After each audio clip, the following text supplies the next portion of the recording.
Hey guys, tonight we're slipping quietly into a world you may have never imagined.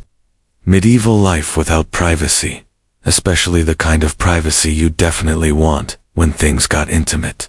Imagine a time when bedroom doors didn't exist. Your bed was probably shared with at least 3 other people, and even the walls, if there were any, might have been made of fabric.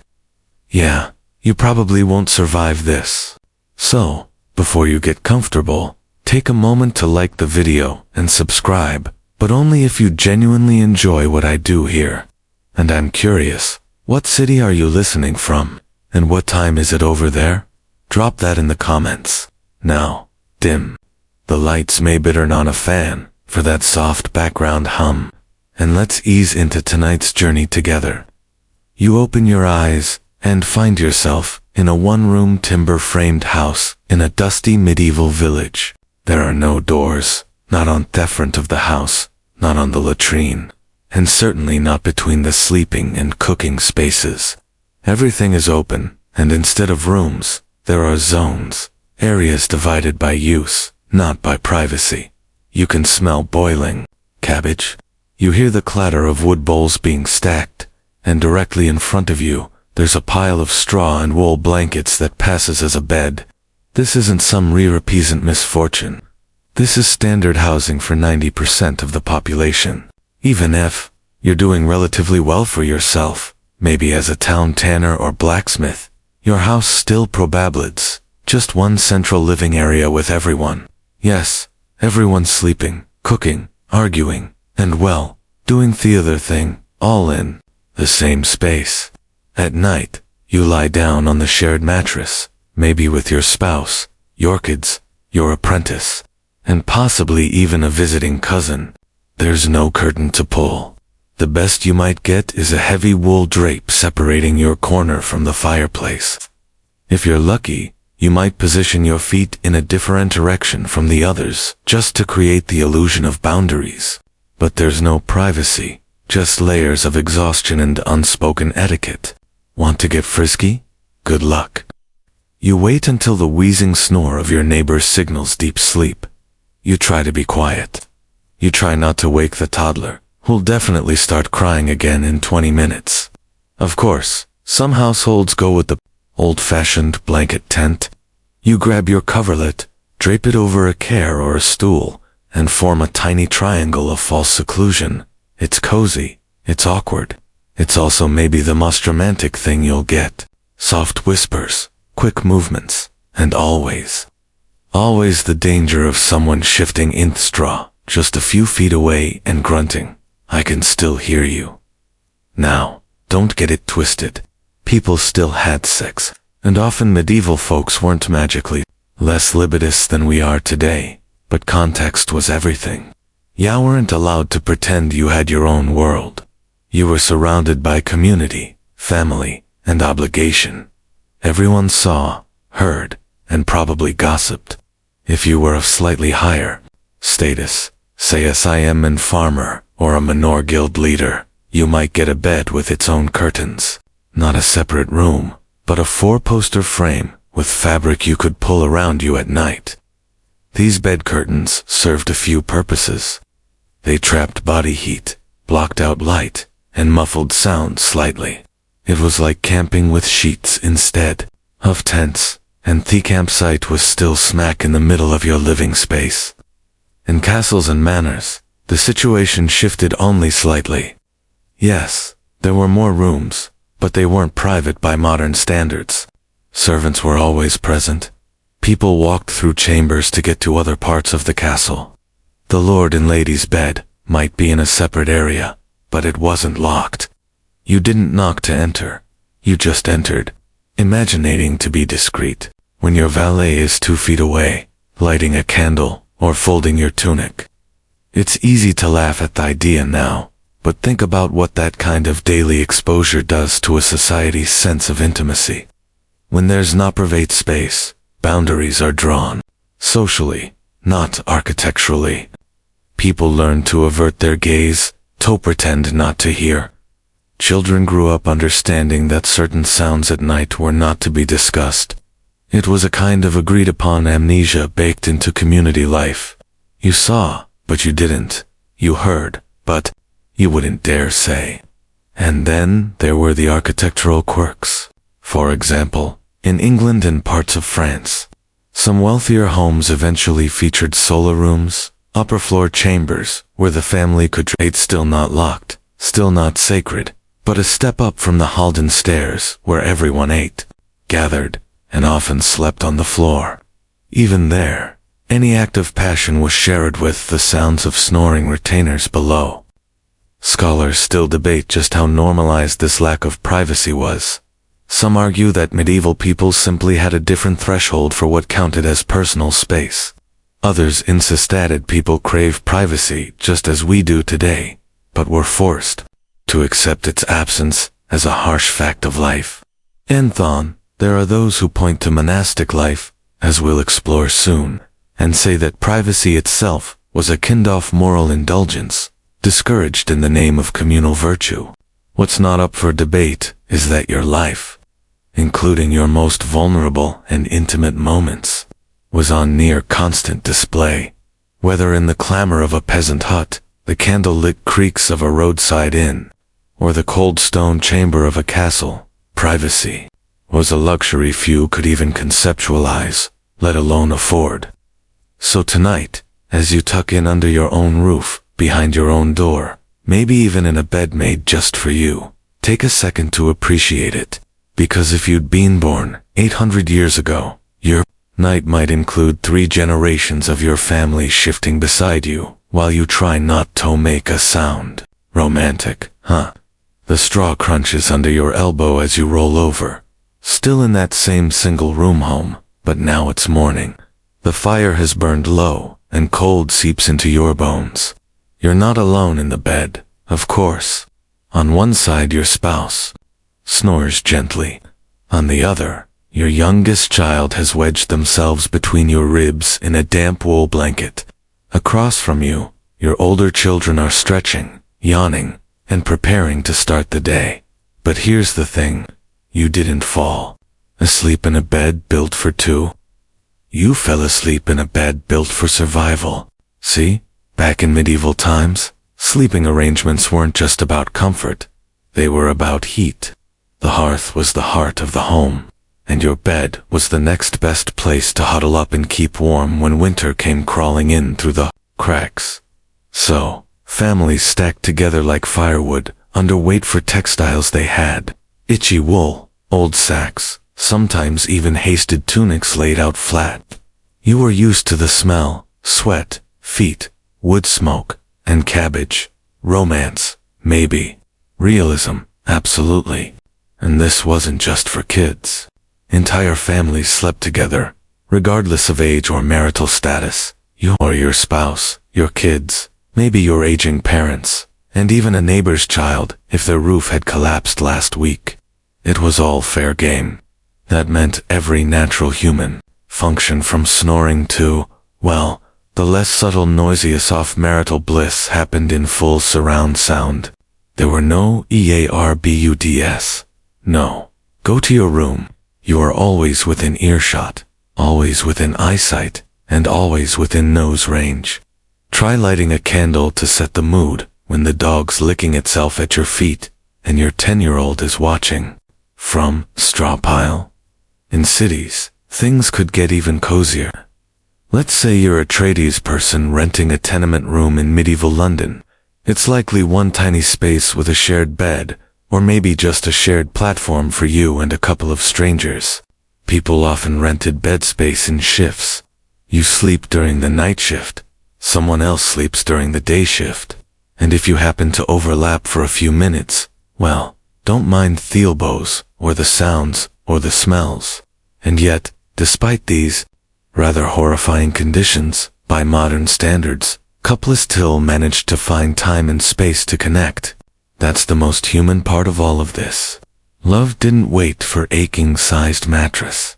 Desire didn't need silence. You didn't require candlelight or background music. You needed timing. Maybe it was early morning before the kids were awake. Maybe it was during a village feast when everyone was distracted. Maybe it was in the barn, which, to be honest, probably offered more privacy than your house ever did. There's this charming, weirdly intimate phrase from the period, to steal a night to Gagather. That's what it was. Stolen, borrowed from the cracks between douchey sand watchful eyes. And it wasn't just romantic partners. Servants and apprentices, travelers, shepherds and shepherds, all navigated a world where physical closeness was unavoidable and sometimes even encouraged. But hereswhere, it gets tricky. Because when everyone sleeps together, and when modesty isn't enforced by architecture, how do you raise children with any kind of boundary? The answer is you mostly didn't. Children often witnessed or overheard things long before they were supposed to. There are documented accounts of kids being casually exposito adult behavior and just rolling with it. Parents might shush a child or distract them, but the idea of sheltering children from adult intimacy simply didn't align with the realities of survival. At the same time, people did have some modesty rituals. For instance, nightshirts weren't just about comfort. They offered a small shred of dignity. Many people slept in long, heavy linen shirts that covered most of the body. Not sexy, but functional. If things were going to get, let's say, more intimate, those garments had to be quietly adjusted under the covers. And again, the magic word here is quietly. One fringe account tells of a particularly inventive couple who, living in a 2-room cottage with several children, crafted a makeshift barrier by hanging smoked fish between 2 poles. No joke. The kids, repelled by the stench, stayed away. Weirdly brilliant and deeply medieval. Of course, not everyone tolerated the lack of privacy. Historical records reveal moments of tension. Wives dragging sleeping husbands out to the barn for privacy, or arguments erupting over whose turn it was to use the bed alone. In some wealthier homes, a couple might have access to a separate chamber for a night. In poorer ones, couples sometimes took long walks into the woods, not for romance, but for space. And speaking of debate, scholars still argue whether medieval people even wanted privacy the way we do. Was it something they longed for, but accepted as unattainable? Or was it simply a non-concept? Something unmissed because it had never existed. One theory suggests that our modern sense of personal boundaries began forming only in the late Middle Ages with the rise of more permanent architecture and the shift toward nuclear family life. Before that, community trumped individuality, and your body, your voice, your breath in the dark, it all belonged in part to the household around you. So, as you stir in that creaky straw bed, side by side with your entire family, one thing becomes clear. Privacy was a myth. Desire was real. Boundaries were imaginary lines drawn in smoke. And love was resourceful, opportunistic, and strangely patient. Because even in a room full of people with dogs, snoring and babies fussing, 2 people still found a way to reach for each other beneath the blankets and pretend, finally for a moment, that they were alone in the world. You're on the road now, dust clinging to your boots, the late sun stretching golden across a deeply rooted track. You've been walking for hours, maybe days. Ahead, finally, a flickering light, an inn. Not some charming timber-framed fantasy with feather beds and a stable for your steed. No, this is a squat, smokestone building hunched against the wind. A shingle swinging overhead with the faint image of a stag, or maybe a goat. It doesn't matter. What matters is that it promises warmth, food, and a place to rest. But sleep, privacy. You might want to lower your expectations. The door swings open on a room-packed shoulder-choosure with travelers. Merchants in stained cloaks, a pair of monks playing dice, and probably lying about it, and a woman with a painted mouth, eyeing you from beneath her hood. A single hearth blazes in the middle of the room, and the air is thick with sweet smoke and the unmistakable scent of wet wool. The innkeeper waves you toward the back where the sleeping arrow begins and ends. It's just a raised wooden platform, running the length of the room, already crowded with day-shifting, snoring, murmuring bodies of strangers. You wedge yourself between a barrel-chested mason and a toothless Hefford who talks in his sleep. No pillow, just your arm, no covers, unless you brought your own. And as the room quiets, something becomes very clear. You're not alone, and you're never alone. To your right, someone is whispering sweetly, and then, not so sweetly, giggles follow. A sharp squeak-off, with somewhere someone moans. Whether from pleasure or leg cramps, it's hard to say. Medieval inns were notorious for their lack of privacy. Even the better ones with individual rooms often rented beds by the half. Yes, you could literally pay for half a bed and share the other half with a stranger. Wealthy travelers sometimes brought their own servants to keep a physical buffer between them and anyone else. Human body pillows with daggers at the ready. Beautif, you were poor or middle class, your night's sleep came with a side of groaning, shuffling, and occasionally audible sex happening within arm's reach. Innkeepers usually turned a blind eye. After all, they weren't running monasteries, they were running businesses, and selling warm food, strong ale, and access to a real bed, even a shared one, was lucrative. What people did once the candles were blown out wasn't really their concern, unless things got loud or violent, or deeply, deeply strange. One famous traveler from the 14th century grumbled about having to listen to a _yelp like a Catan heat all through the night. That's a direct quote, scribbled in a journal, and somehow preserved, which means it bothered him enough to write it down with ink and a feather in the dark. And that honestly tells you all you need to know about the standard experience. There were no keys, no do not disturb signs, and if you think sneaking off to a more private corner of the building might offer some respite, think again. Most inns were structurally simple. One large common room, a loft for overflow, maybe a stable out back, where desperate couples could vanish behind hay bales. And let's not forget the communal latrine. Often a wooden plank over a pit, with just enough space for one person to regret their life choices in cold silence. And yet against all this, people still chose to get frisky inns. Sometimes it was passion, sometimes it was business. Sex workers often worked these spaces, blending into the mix after veilers and servants. While the church officially frowned upon it, local authorities generally looked the other way, especially if the inn was popular, or if a few coins passed hands. Inns became not just rest stops, but small chaotic ecosystems of hunger, exhaustion, and temptation. The absence of privacy didn't deter people. It merely shaped how, when, and with whom they acted. Some travelers were bold. They didn't care who heard. Others were strategic, muffling noises under blankets, or faking sleep until the room A few even struck up whispered pacts with their bedfellows. I'll ignore your business if you ignore mine. That unspoken rule, turn your back, plug your ears, pretend you're asleep, was the closest thing to privacy most people got. And then there are the Fringus stories. One notorious English case involved a woman who pretended to be a man in order to bunk with her lover undetected. For months, they traveled together, sharing beds and inns without raising suspicion. Only when seen curious about the lack of beard shaving did the truth come out. The scandal wasn't just about gender. It was about deceiving the inn's fragile ecosystem of implied consent. That's how tight the social rules were.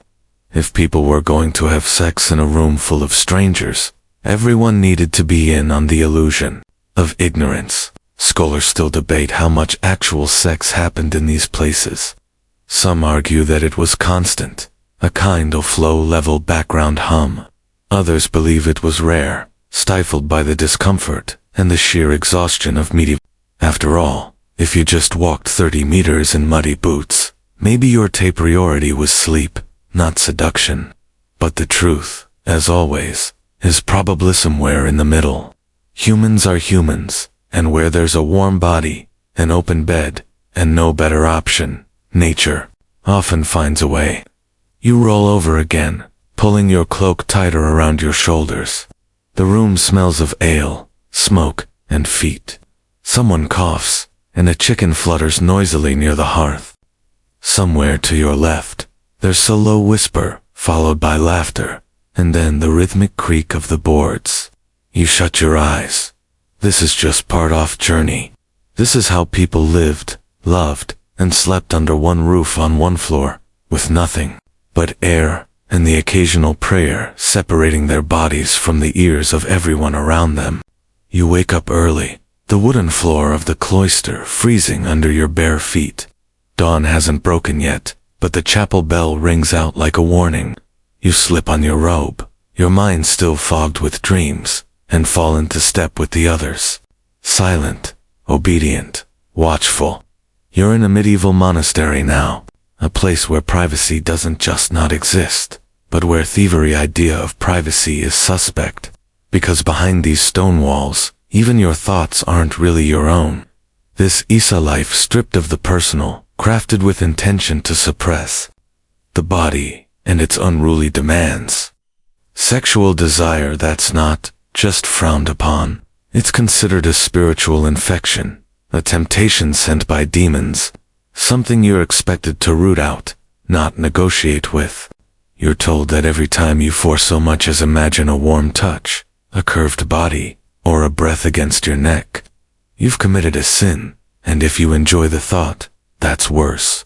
That's yours of catching life in a monastery, whether you're a monk, nun, or lay brother, is built on the architecture of exposure.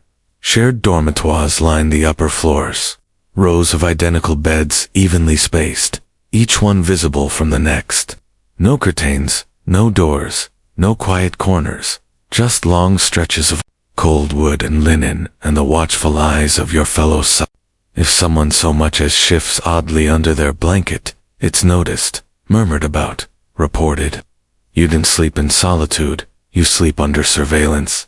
And yet the very institutions that promoted purity also understood just how inevitable desire was. That's why so much of monastic life is built around fighting it. You rise early, you fast, you work, you pray, you're kept too tired, too hungry, and too sore to think about sex. Ideally, but the human brain doesn't follow rules like that, especially not in the middle of the night when your dreams creep in under the covers and you wake with your breath short and your thoughts shamefully vivid.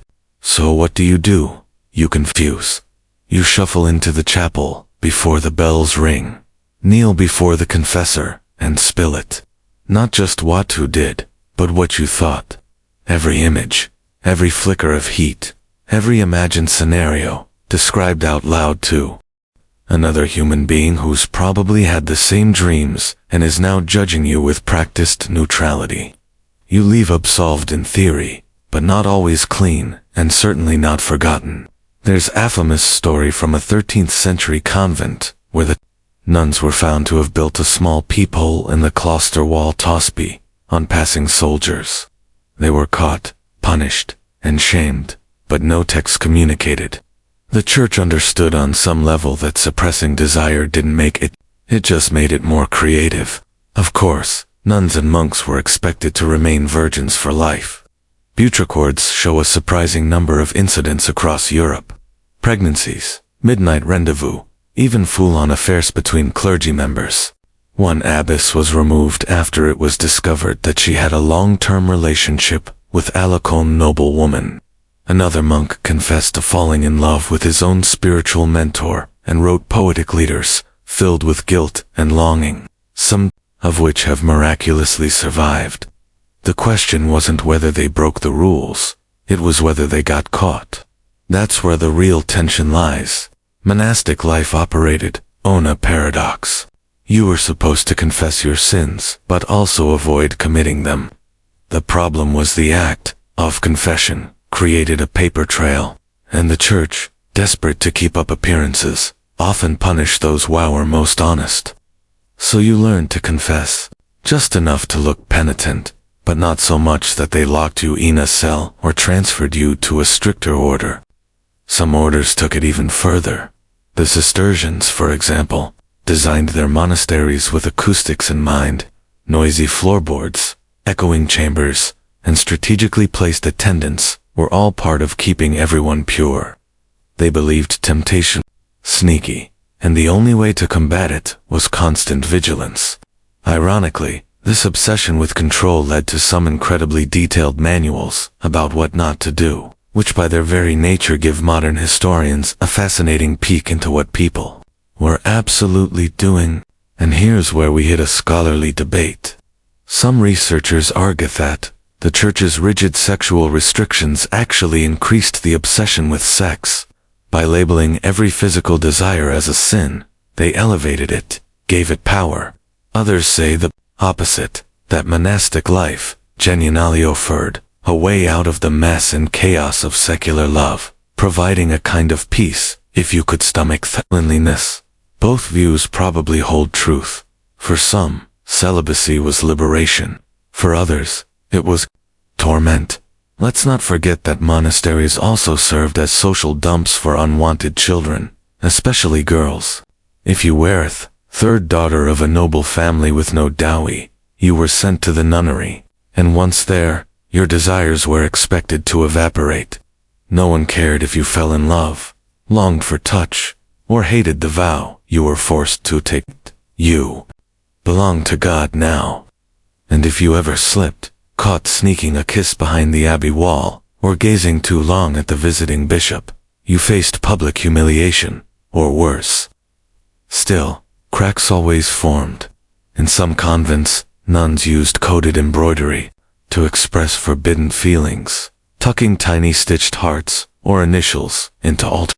Monks too scribbled poems in the margins of religious texts, sometimes blending devotion with dangerous affection. One manuscript includes a prayer that morphs halfway through into what is clearly a love letter, with lines like, "Your eyes are the stars that blind me in penance." So, here you are, tucked into your narrow wooden bed, hands crossed over your chest as instructed, eyes fixed on the ceiling. Your body betrays you with warmth you've been told to despise. Your thoughts drift. You press your lips tight, count the cracks in the stone above you, and whisper a prayer. Not for forgiveness, but for silence. Just to now quiet to keep your thoughts your own for one more night. Because in this life, privacy doesn't mean being alone. It means being forgotten. And that is the most forbidden pleasure of all. You're standing in a small stone church with a dirt floor, the walls sweating with damp. It smells like old wax and unwashed tunics. And somewhere nearby, someone's baby is wailing with that high-pitched desperation that never gets signaled in small villages. But you're not here to pray, or at least not in the usual way. You're here because you did something last night that needs addressing. You've got your tunic pulled straight, your eyes modestly downcast, and your soul, if not your hair, feeling freshly scrubbed. It's confession day, and what you're about to say is going to make the priest's ears twitch under that hood. In the Middle Ages, sex wasn't just personal.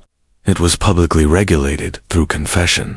Every act of intimacy, especially anything spicy or off the missionary menu, had a spiritual price.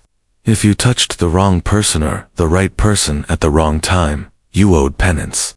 Sometimes a prayer, sometimes fasting, occasionally, if got particularly creative, you might be assigned an entire pilgrimage as punishment. That's right. Walk to Canterbury because of what you did in the barn barefoot. You kneel on the cold stone. The priest clears his throat. You begin your confession, mumbling through the shame. You and your spouse, late at night, under the shared blanket, treat something a little different. Something not explicitly stated in the marital rules. Maybe it involved certain angles. Maybe it didn't lead directly to procreation. Maybe you liked it too much. And now you're here, whispering it to a man who probably has a logbook longer than your harvest ledger. One that tracks every moan, gasp, and illicit touch from every poor sinner in the parish. Confession wasn't just about wiping the slate clean. It was also surveillance. The church learned everything about everyone through this whispered admissions. Who was sleeping with whom, what they did, How often? With what guilt or worse enjoyment?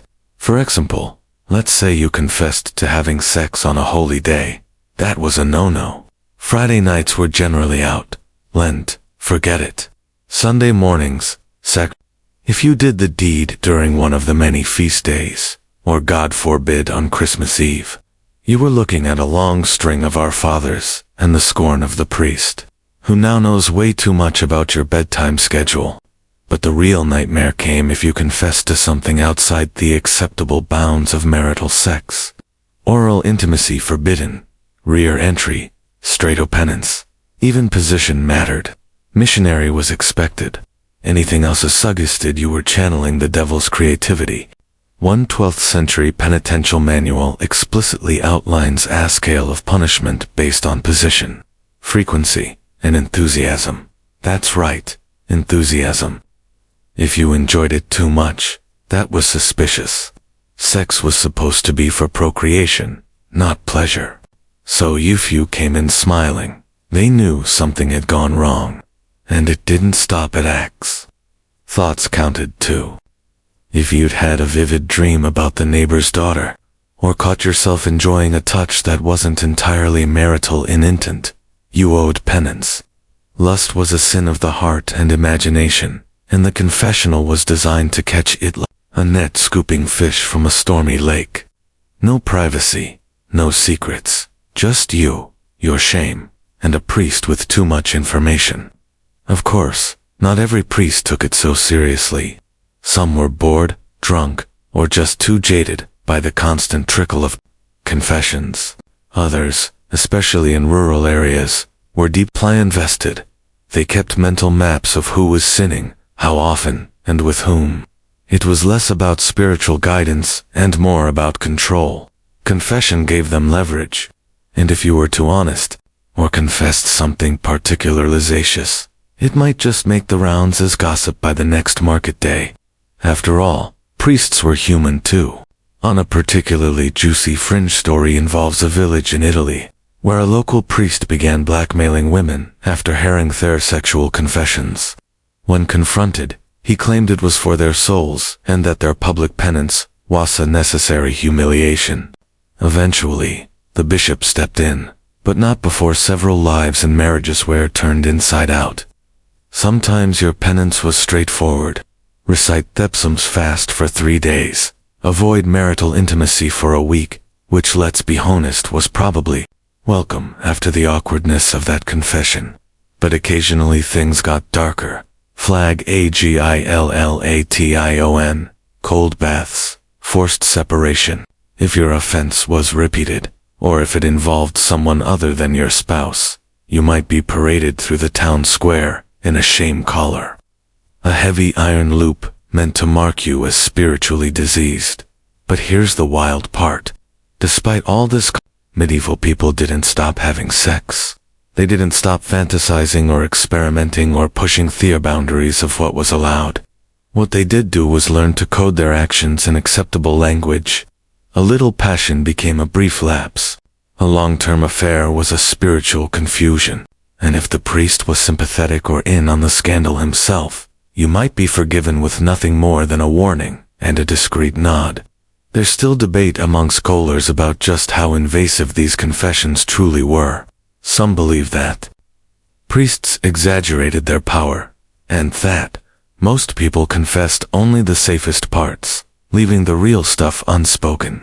Others argue that the very structure of the church encouraged this kind of psychological policing, that it created a cycle where guilt became a currency and privacy was surrendered willingly in exchange for absolution, and in a world where walls were thin, beds were shared, and gossip was a form of entertainment, the confessional booth was one of the few places where your secrets were at least supposed to stay hidden. Supposed to, not guaranteed.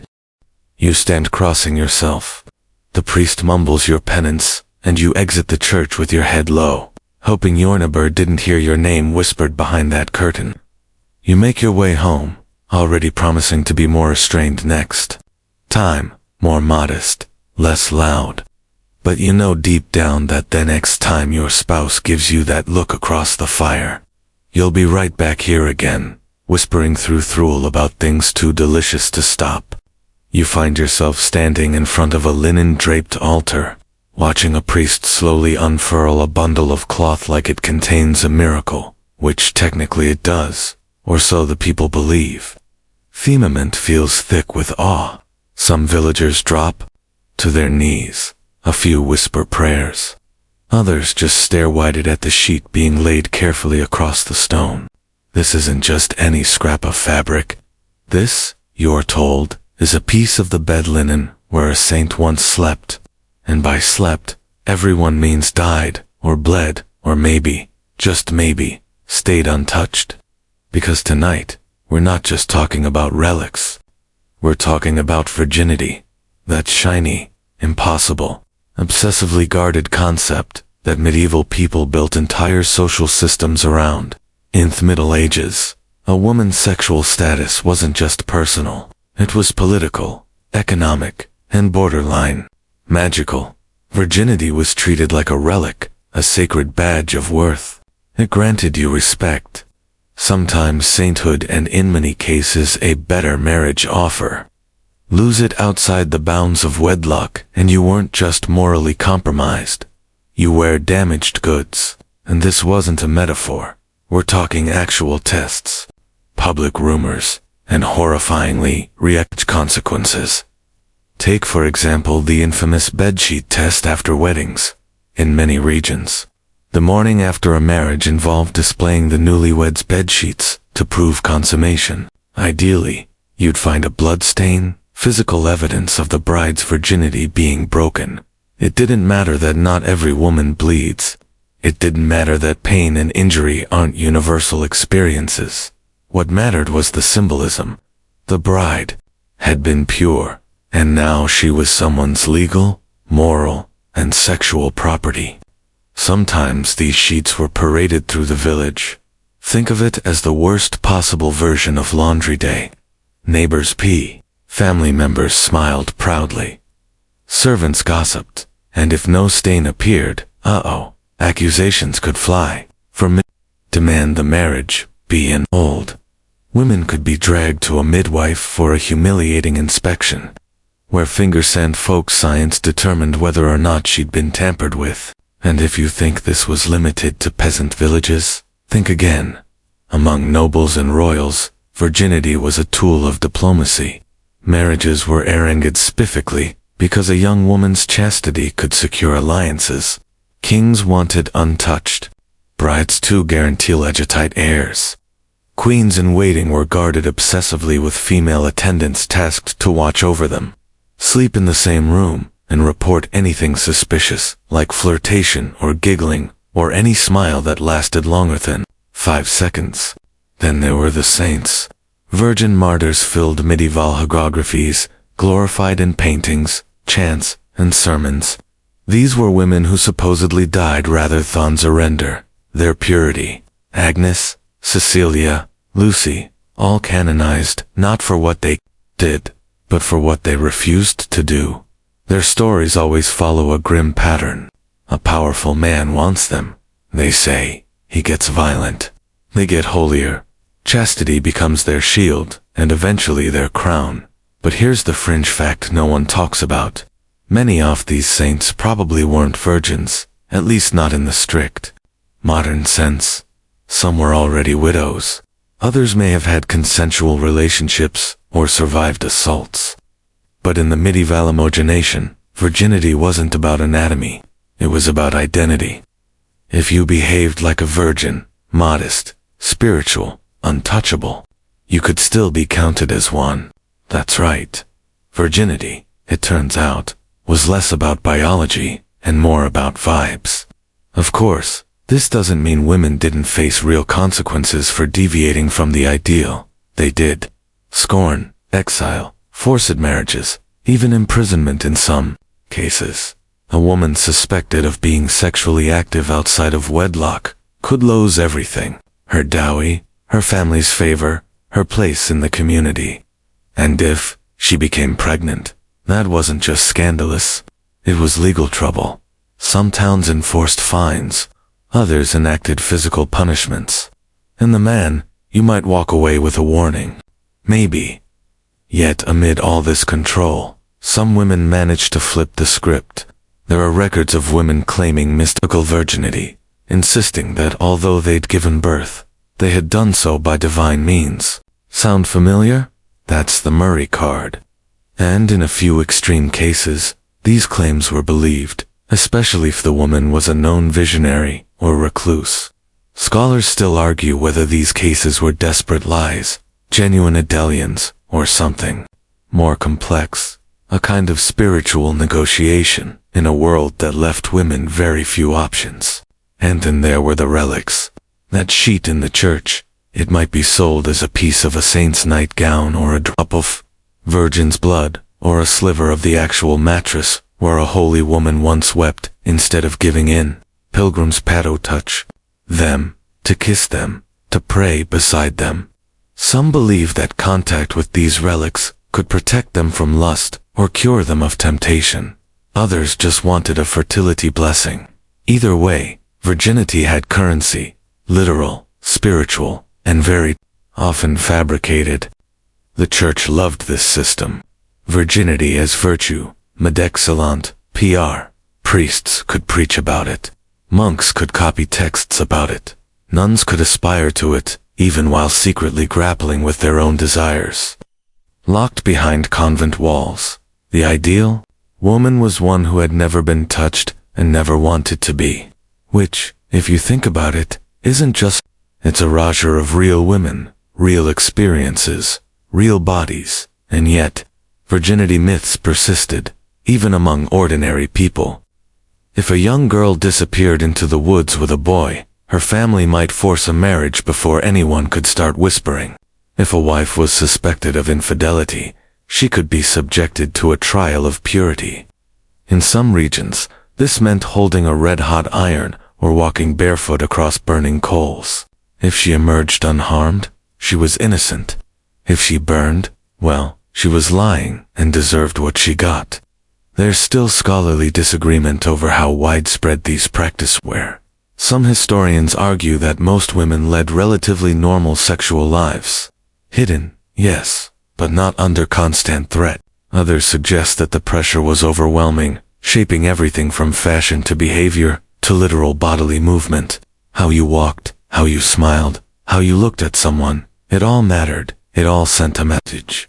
And so you leave the church. The bed linen relic still displayed behind you, the villagers murmuring about its power. A group of girls walks past, eyes wide, clutching their cloaks tighter. One of them whispers something to the others, and they giggle nervously. You wonder what they've been. That virginity is fragile, that it's everything, that it's their only real value. Or maybe, just maybe, they've figured out the truth. That the story of purity isn't about what you've done, but about what others believe. You're havened, you're walking through a bustling village square, chickens darting between feet, the sharp smell of onions in the air, and someone shouting about turnips being ripe as a widow. It's market day, and people are out in full force, hawking wares, arguing prices, catching up on the most essential business of all, gossip. In the medieval world, information travels not through letters or official channels, but on breath and rumor. And when it comes to matters of love, lust, and bedsheets, absolutely nothing stays secret for long. You buy a crust of bread, trying not to stare as two old women whisper with giddy urgency near the well. They are talking about a couple from 3 huts down. Apparently, someone heard them last night. Heard the squeaking, heard the moaning, heard everything.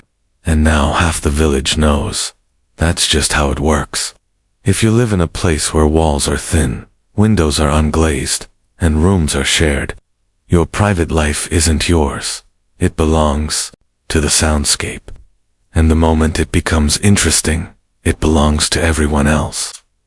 Market gossipus, where medieval sex lives get digested, repackaged, and redistributed.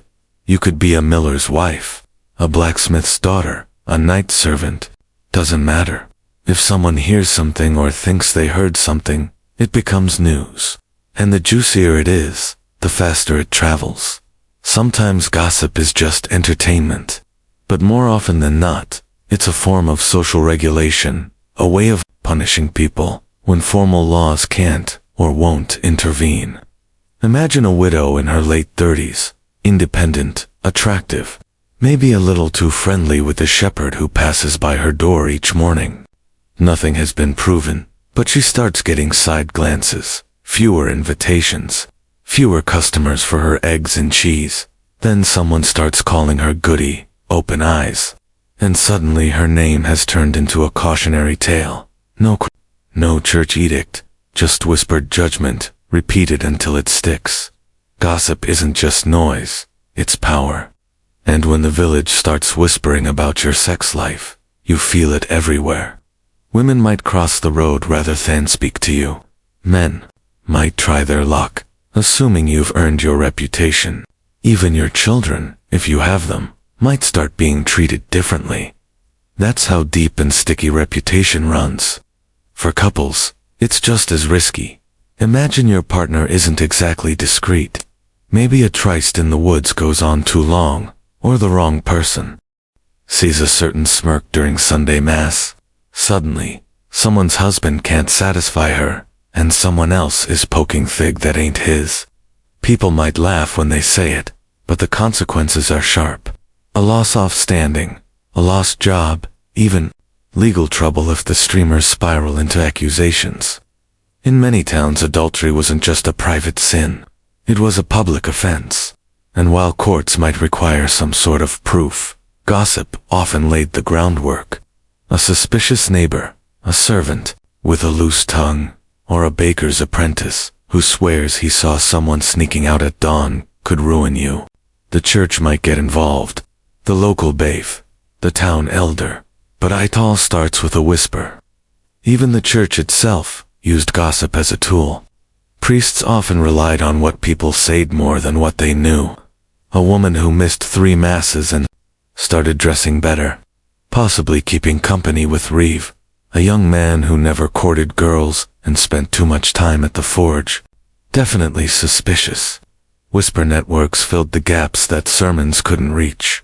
And once your name was in someone's mouth, it took a miracle to get it out. Of course, sometimes gossip was strategic. People weaponized it.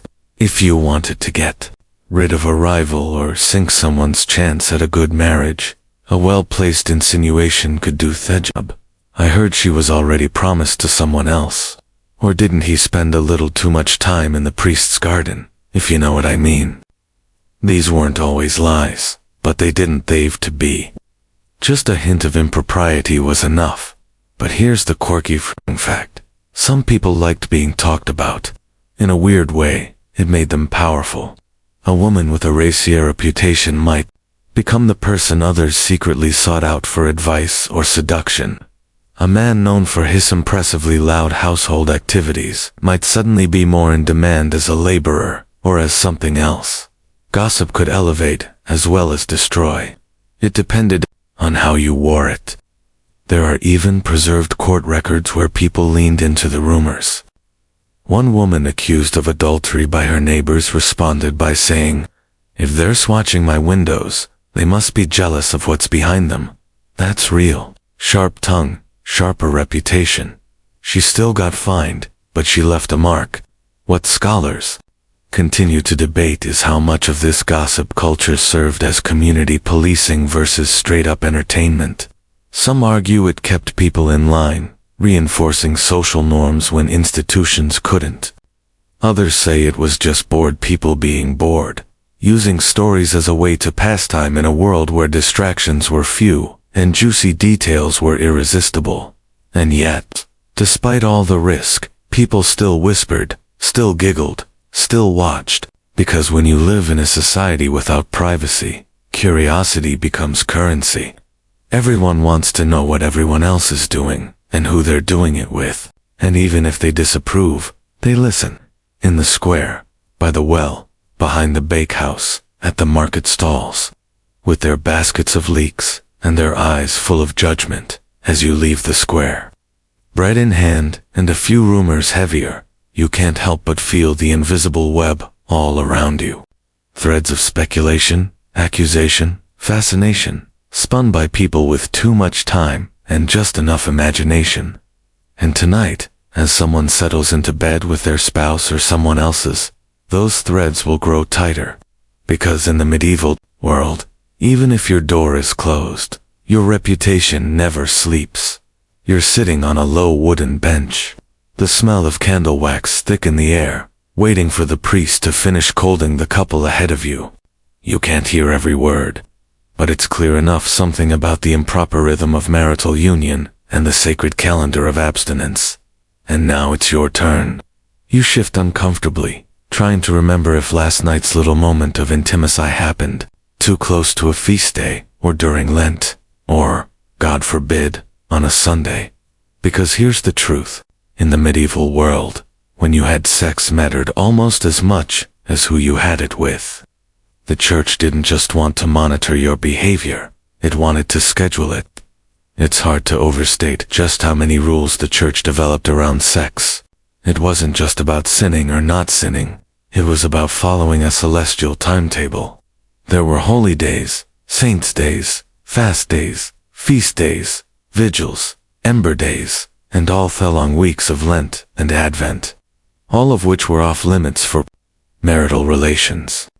That left surprisingly few days where couples could engage in intimacy without incurring some degree of spiritual concern. Let's break it down. The church forbade sex on Wednesdays, Fridays, and Sundays. Why Wednesday for Judas's betrayal, Friday for the crucifixion, Sunday for the resurrection? Now, toss in all the major holidays, Christmas, Easter, and dozens of saints' feasts, and you've got a year in which, if you followed the rules strictly, sex was permitted on fewer than half the nights. And that's assuming your partner wasn't menstruating, or pregnant, which also put a halt on things. Or that, oh enough, you hadn't just received communion, or had an argument, or was feeling a little too lustful. You begin to see how this got complicated. The church wasn't just being uptight. It genuinely believed that sex, even within marriage, had to be managed carefully to protect the soul. Pleasure wasn't the point. In fact, pleasure was suspicious. The ideal sex act, according to many theologians, was brief, sober, and directed toward procreation. Anything more was at best a lapse, at worst, an invitation for demonic interference. That's right, demonic. There was a widely held belief that lust opened the door to sin, literally. That during particularly intense moments, demons could slip into your soul, or even into our womb. One preacher claimed that a child conceived during your unholy copulation was more prone to heresy or deformity. Another warned that couples who moaned too loudly might attract Satan himself, who was said to prowl like a wolf near the beds of the immodest. No pressure, but people being people didn't always follow the schedule. That's where the loopholes came in. Confession was one way to smooth things over. You'd admit to the priest that, yes, you gave in to temptation on the eve of St. Hildegard's feast. And no, you weren't trying to mock her legacy. You just forgot. Or maybe you'd claim ignorance. It wasn't in your calendar. No one mentioned the fast. Besides, it had been a long week. You needed a little comfort, and sometimes priests were forgiving. They'd nod sympathetically, assign a few prayers, and move on. But not always. Some got picky. They wanted details. They wanted to know if the act was prolonged, if it involved any extra gestures, if both parties seemed to, well, enjoy themselves, because that too could warrant penance, especially if a woman expressed too much desire. Female pleasure was often viewed with a mix of fear and fascination. It was considered unreally dangerous, something to be tempted down rather than celebrated. On a particularly dramatic cleric in 13th century Paris wrote that a woman who enjoyed sex too much ignites the flammeth, the pit, and endangers the soul of her husband. That's right. Not only was shine trouble, she might drag him down with her, and if you're thinking that seems wildly unfair, you're right. But fairness wasn't the point. Control was. by defining when and how sex was acceptable. The church positioned itself as the gatekeeper of not just your salvation, but your marriage. Couples needed guidance, approval, permission, and by tying intimacy to the liturgical calendar, the church extended its influence into the very sheets of your home. There's a quirky fringe document from the 11th century known as the Penitential of Burchard of Worms. It treads like a medieval sex manual written by someone deeply uncomfortable with the human body. It includes a list of sexual sins, ranked by severity and prescribed punishments. Some are surprisingly specific. If a man has known his wife in the night before receiving the Eucharist, let him do penance for 1 week. Others are just bouldering. If a man kisses his wife's breast with excessive delight, let him fast for 3 days on bread and water. 3 days for a kiss on his own wife. Welcomito, the Morality Olympics. Scholars still argue how strictly these rules were enforced. Some believe they were idealized standards rarely followed to the letter. Others suggest that, in certain communities, especially rural ones, where the priest was more feared than respected, these laws shaped everyday behavior. And there are even cases where overzealous clergy were reported for poking too far into people's bedrooms, asking invasive questions, or publicly shaming couples during Mass. But enforcement aside, the rules had an impact. Couples internalized them. Young people grew up hearing about them, and over time, the idea that sex was only acceptable under narrow, sterile conditions became deeply embedded. It shaped not just actions, but expectations. Desire became a something to control, not to explore. Pleasure became a guilty indulgence, not a shared joy. And yet, people still found ways to resist. They broke the rules quietly behind curtained beds, or under the stars. They whispered, touched, and loved on days they weren't supposed to. And then they showed up at church, kneeling in pews with innocent faces, pretending they hadn't just defied heaven's calendar. That's the strange duality of the medieval mind, obedient on the outside, wildly human underneath. So, as you step out of the church, penance assigned and conscience soothed, you glance up at the sky, trying to remember what Saint's Day is coming next. Not because you want to honor it, but because you're trying to figure out when exactly you can sleep with your spouse again without technically summoning eternal damnation. And even then, you might just roll the dice anyway. Because medieval life is short, cold, brutal, and sometimes a little warmth under the covers is worth the risk. You slip into the steam toes first, then legs, letting the heat climb your skin in waves. The bathhouse is alive with sound, splashes, laughter, and the hoard's clink of wooden cups. The scent of rosemary sweat, and something sore drifts through the thick, damp air. You're naked, of course, so is everyone else. This isn't some private luxury spatted away behind guarded gates. This is a public bathhouse, smack in the middle of a medieval city. And for just a few coins, it's yours. For as long as the water stays warm, and no one gets too frisky, or too obvious about it anyway. In the Middle Ages, especially in parts of Europe like Germany, France, and Italy, baths were social hubs, half spa, half community center. You came to wash, sure, but also to talk, eat, drink, flirt, and maybe, just maybe, negotiate a bit of companionship after hours. The line between hygiene and hedonism wasn't always as crisp as the church would have liked, and for a brief window of history, cleanliness and carnality soaked together in the same tub. Baths varied in size and layout. Some were simple, a few steaming wooden tubs, a furnace nearby, and bundles after-eat herbs hanging from the ceiling. Others were elaborate with tiled floors, separate areas for men and women, though those rules were often bent in private rooms for resting. And if that word sounds suspiciously euphemistic to you, you're not wrong. You settle in, the water lapping against your collarbone, and look around. In one corner, two merchants are playing dice. On a floating board, A group of women giggles softly in another pool, a towel or two draped more for modesty's sake than actual coverage. A servant walks by with a tray of warm wine and honey cakes. The atmosphere feels almost civilized, but underneath its surface.com hums something more electric. Here, among the steam and the bare skin, intimacy is both encouraged and policed. Baths weren't brothel, at least not officially, but they were adjacent. Sex workers often operated nearby, or even within the bathhouse, offering extras to clients who knew how to ask. Some baths had upstairs rooms you could rent for an hour. No questions asked. Others didn't even bother.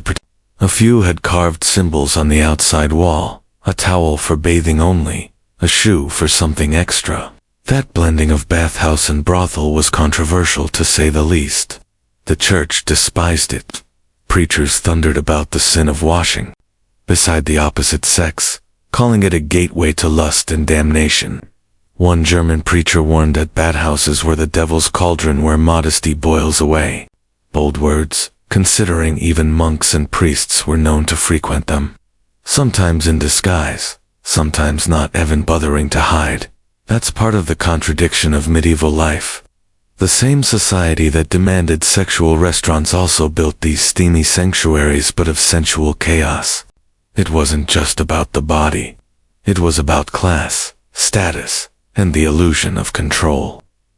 Nobles might have private tubs brought into their homes, but even they showed up 8 public baths to show off silk towels and scented oils. Bathing was a chance to display wealth as much as it was to scrub away filth. And make no mistake, people were filthy. Most roads weren't paved, shoes were thin, and livestock shared the streets. Getting clean was necessary, and if it happened to include a flirtatious rinse with the baker's wife, well, you were already here, weren't you? Baths were also wherein rumors flowed almost as freely as the water. Naked bodies meant naked truths. People let down their guard. In the heat, talked too much, laughed too loud. Secrets soaked into the steam.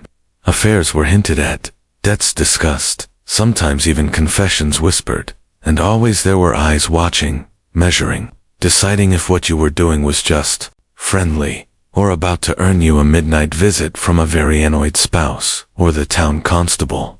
But let's not get too romantic. These weren't magical utopias of equal pleasure. Baths could be dangerous, especially for women. Flirtation could turn to pressure, consent blurred, and while some baths operated with clear rules and even hired attendants to maintain order, others descended into places of exploitation. There's a fringe account from a bathhouse in Prague where a bather fell asleep in one of the resting rooms and awoke to find his purse and his clothes gone. He walked home, naked in the snow. No one was surprised. Everyone assumed he'd paid for more than a bath and gotten exactly what he deserved. Still, despite the church's growing panic, baths flourished until they didn't.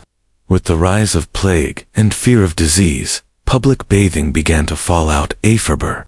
People worried that heat opened the pores to infection, that touching shared water meant touching death. By the 16th century, many baths were closed or repurposed, transformed into taverns, boarding houses, or strange barns. The age of shared steam faded, replaced by suspicion and the slow rise of home bathing. Privacy, cleanliness, and sex began to separate again. But for a few hundred years, they soaked together quite comfortably. Scholars still debate how widespread the erotic side of baths really was. Some argue that most people were just there to get clean, maybe with a bit of casual conversation. Others point to city records, complaints, and morality sermons as proof that bathhouses were hotbeds of temptation. The truth likely is somewhere in the middle. Like so much in the medieval world, bathhouses were a place of contradictions. Healing yund, harm, modesty and indulgence, virtue and vice. You stand, water pouring off your skin, and reach for the rough towel hanging on the peg. As you dry off, the servant offers you another cup of wine. You sip, nod, and try not to glance too long at the figure stepping into the pool you just left. A familiar face smiling just a little too knowingly. Maybe you'll stay for one more round. Maybe not. After all, the water is still warm, and the night is still young.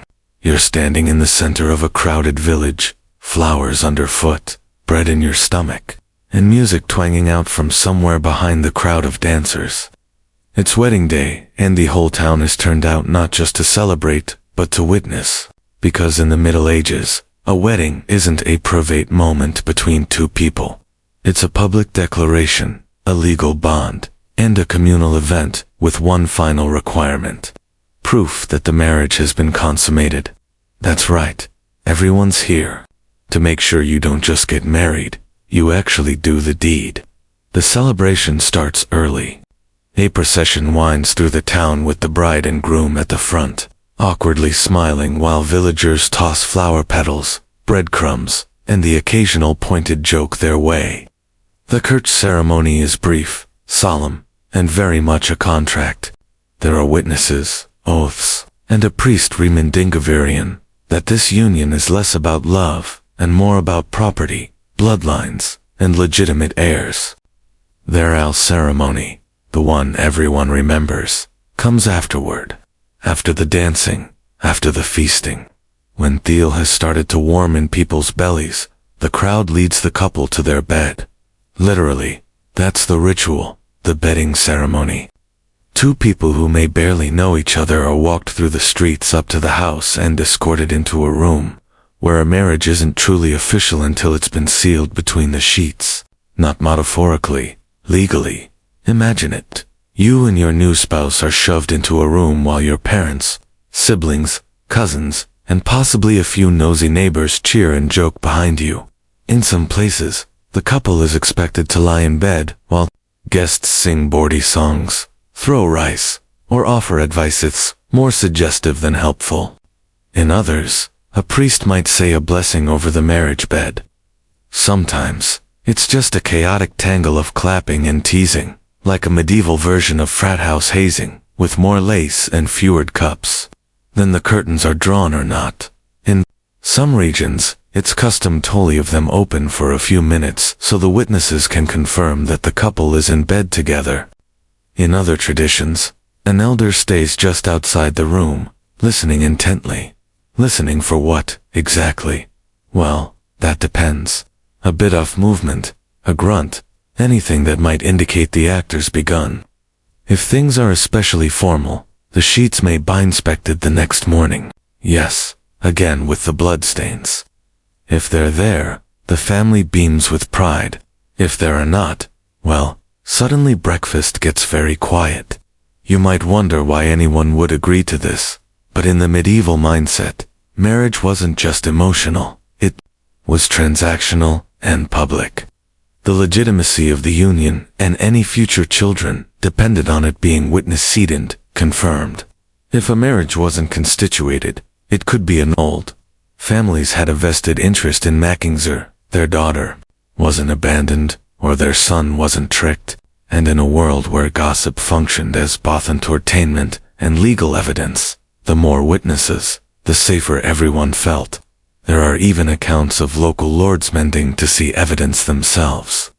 One lord in 14th century France, reportedly, required the newlywed couple to present their stained sheets within 24 hours. If they failed, he'd fine them. A court in northern Italy once ruled that a man owed his bride's family damages because he'd lain beside her insolence and sloth for 3 nights. The case file used those exact words, silence and sloth. But sometimes couples found ways around the system. If the bride had already lost her virginity, midwives might stage the sheets. A dinga, few drops of pig's blood or pricking the inside of the bride's thigh to simulate the expected outcome. Other times, they simply bribed the witnesses to report that all was well. As long as no one objected, the fiction held. Still, the pressure to perform on command, often with a room full of people, just outside the door, could be overwhelming. Some grooms failed, whether from nerves, drink, or sheer disbelief that this was actually happening. They simply couldn't go through with it. In those cases, the bride was often blamed. Maybe she was too forward. Maybe she was cursed. Maybe she was a witch. Anything but the possibility that the groom was just a guy stuck in a horrifying cultural ritual and desperately trying not to cry. Not all couples dreaded tebeting. Some embraced it literally. For young people who'd been chaperoned their entire lives, this was finally a moment of intimacy. For others, it was a chance to flex a little status. Wealthy families often turned the bedding ceremony into a performance. Fine linens, embroidered night clothes, gold thread pillows, and enough bystanders to form a legal defense team. The couple would be paraded around the room like prized cattle, each step symbolizing their social importance. And that's the heart of it. This wasn't about sex, no trilly. It was about proving a point that the marriage was real, that the family name would continue, that no one had been cheated. Which is why the church supported the custom, even if it made people squirm. Public confirmation round doubt. Doubt led to disputes, and disputes led to lawsuits. Best to get everything out in the open, preferably by candlelight, with your cousin standing outside the door holding the mug of ale and listening for moans. Of course, scholars still debate just how widespread and intense these rituals really were. Some suggest that bedding ceremonies were mostly symbolic, not actually invasive, that the couple was given privacy after the songs were sung. Others point to legal cases, sermons, and etiquette guides that clearly outline the requirement to witness consummation. Like most medieval practices, it varied wildly by region, class, and local tradition. But the idea was consistent. A wedding wasn't real until it was real in bed, and so you find yourself lying beside your brand new spouse, stomach still full from dinner, mind racing, ears picking up every creak and whisper beyond the door. There's a fire in the hearth, and 6 different people waiting just outside to discuss your performance over breakfast. No pressure. You turn toe-face. The person beside you, barely lit by the flicker of the flames, and say nothing, because whatever happens next, one thing is certain. Everyone will know whether you want them to or not. You're jolted awake in the pitch black of a medieval night. The kind of darkness so complete it feels thick around your face. There's a sound, a thump, maybe a shuffle. You blink into the void, heart thudding, trying to remember where you are. A shared sleeping chamber, cold floorboards beneath bundled bodies all around. Someone mumbles nearby, then silence, and then it happens again. A loud, unmistakable groan, followed by a rustling of straw and blankets. The room stills except for a sharp intake of breath, and then a voice confused half asleep. Who's there? In most households, this would be awkward at best, but in some medieval courts, this could become a full-blown legal case, because believe it or not, medieval Europe actually had to deal with a series of accusations, involving people committing sexual acts in their sleep, or claiming they did or claiming someone else did.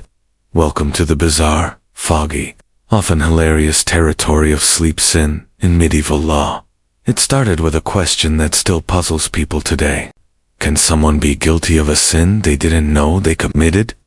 Medieval theology said yes, kind of, and no, also kind of. But when it came to sex, that debate got murky fast. Let's say a man was accused of sleeping with a woman who wasn't his wife, that swore he was unconscious at the time, perhaps even dreaming of his wife. Is he guilty? What if she says she thought he was someone else? What if neither party is quite sure what happened because they were both asleep? This actually happened several times. There's a documented case in 14th century England where a man named Will was accused by his neighbor's daughter of getting into the wrong bed after too many tankers of ale. She claimed he was in his cups, crawled into her straw pile, and began the work of husband and wife. He claimed he thought she was his wife. In the same room, same bed layout, same wool blanket. Honest mistake. Fellow court didn't think so. He was fined and made to stand in the churchyard wearing nothing but his undertunic, while holding a candle the size of a baby goat. A kind of visual apology to the town and to God. But what's more interesting is that the case hinged not just on what he did, but what he was aware of while doing it. The idea that one could commit carnal sin without full waking intent became a serious theological debate. Then there's the flip side. People claiming to have been seduced or assaulted while they slept. These cases were more dangerous, especially for women. Imagine waking up with a body beside you that shouldn't be there. You might be believed, or you might be laughed out of Sandtown, if you weren't a virgin, or if you had a previous flirtation with the accused. People might assume you invited it. Some courts required corroboration, a witness, a physical sign, a scream. But if the act happened quietly, under the cover of shared sleep, what then? Medieval law didn't have a uniform and in some places, these cases were dismissed as misunderstandings. In others, they turned brutal with lashings or even exile. Much depended on status, family connections, and how convincingly you could recount your side of the story in front of a room full of men in itchy wool robes. There's one particularly wired story, undoubtedly fringe, about a nun in 15th century Germany, who Clamouge had been repeatedly visited at night by what she believed was an angel. The angel, she said, came while she was asleep, kissed her hands, and eventually began touching her, in a manner most unheavenly, when pressed. She insisted it wasn't a demon because he smelled like lilies and didn't speak. The Opus believed her. Abishop did not. Eventually, it was ruled that the nun had fallen into spiritual confusion brought on by impure dreams. She was reassigned to a quieter convent, and the case was buried, literally. Their cords were found centuries later, written in a margin beside a psalm about temptation. And this opens a question still debated by scholars. Did medieval people see dreams as morally dangerous? The answer is yes, at least partially. Dreams were thought to be gateways, not just to the subconscious, but to the soul. They could be influenced by divine forces, yes, but also by demons. Lust, surely were feared. If you awoke from a vivid encounter and felt a certain dampness, you were expected to confess it, even though it had happened in sleep. Because if your body responded, the sin was considered healthy real. Some penitential manuals even describe procedures for dream pollution, assigning penance to monks and lay people alike who found themselves affected by the nighttime arousal. The remedy: cold baths, fasting, extra prayer, and absolutely no sleeping on soft surfaces for at least a week. Kind of medieval reboot. Hit resetin your libido with ice water and guilt. Of course, not everyone took this seriously. In some circles, dream sex was laughed off, especially when told with enough flair at the tavern. Better a dream wife than none at all. Of men, one drunken Tor reportedly quipped, according to a scribbled note in a 14th century city log. But in households with thin walls, many ears, and a strong belief in both demons and legal consequences, even accidental intimo-cycled become public scandal. You'll roll over in the darkness, wondering what your twitchy leg and that odd dream about the village miller might mean. You're not guilty, right? It was just a dream, a weird, awkward, slightly hot dream. You say nothing, still as a statue, willing your body to calm down and your mind to stop imagining the worst, because you know how fast a whispered accusation can turn into a ruined life. And tomorrow morning someone might remember hearing a sound, a creak, a moan, a name muttered into the night. And that's all it takes. In a world where privacy is smoke and sign floats like pollen in the air, even your dreams can be held against you. You're creeping through the stone corridors of a castle now, boots quiet on the rush-covered floor, hand brushing the chill of the wall. The torches flicker low, just enough to cast golden shadows, and their air smells faintly of beeswax, roast venison, and damped wool. It's late. The halls are mostly silent, and somewhere in the distance you can hear soft breathing of guards posted at the gate. You pause outside a chamber door, listening, not for the sounds of danger, but for something else entirely. Because in this castle, even love has an audience. Being a noble in the medieval world had its perks, feasts, furs, falconry, but privacy, not so much, especially not in bed. That grand canopy bed, with its velvet hangings and thin-gilded posts, probably surrounded by a small army of attendants, pages, maids, squires, and the occasional court fool asleep in a chair. Those heavy drapes weren't just for drama. They were your last and only barrier between your body and a room full of people who are absolutely going to hear everything. If you were lucky, you might get a few moments alone with your lover. If you were married, that time might be scheduled, like an awkward royal appointment. Tomorrow, after prayers, and before the midday meal, yes, that'll work. Even kings and queens weren't exempt. Servants were constantly present, helping them dress, bathe, eat, and occasionally undress.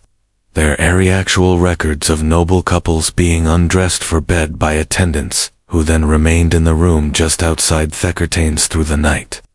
And these weren't just random onlookers. In many cases, they were family retainers shandecked to ensure the proper order of things was followed. That meant making sure the couple actually shared the bed, that no one else slipped in, that the correct heir could later be claimed without dispute. The medieval aristocracy lived under constant observation, sexuality included. Imagine being a teenage princess married off to a foreign prince, barely understanding the language, and then expected to produce heirs within the year. All while two aging handmaids watch your every move, with cold efficiency. It's not just stressful, it's humiliating. And yet, it was the norm. Because for the upper classes, sex was never just a butt pleasure. It was about legacy. Let's say you're a baron trying to consolidate power through your marriage. The consummation of that union isn't just a personal milestone. It's a political act. If you fail to perform, it becomes a matter of public concern. There are historical cases, well documented, where kings had to prove their virility by discussing or demonstrating their sexual capabilities in front of witnesses. Louis XVI of France, several centuries later, famously failed to consummate his marriage for 7 years, prompting medical consultations, public mockery, and even diplomatic worry. Back in the medieval period, the scrutiny could be just as intense, if more localized. One nobleman was reportedly so terrified of failing in front of his ever-present servants that he fled his own bedchamber and attempted to elope with a kitchen maid, hoping for a less judgmental audience. Spoiler, it didn't go well. He was caught, excommunicated, and lost half his land. And of course, the presence of all those servants created opportunities. Sometimes accidental, sometimes strategic. For secrets, Toliak. A chambermaid might overhear too much and start whispering in the laundry room. A squire might witness a noblewoman kissing someone other than her husband, and later use that knowledge to blackmail her for gold, or favors or protection. And some nobles used their staff as intermediaries, sending coded messages, arranging meetings, or even standing guard during illicit rendezvous. Intrigue was currency, and castles were crawling with it. That brings us to a fringe fact that rarely gets mentioned. In certain households, noblewomen of high status trained their servants in discretion, not just in etiquette, but in the delicate art of not noticing.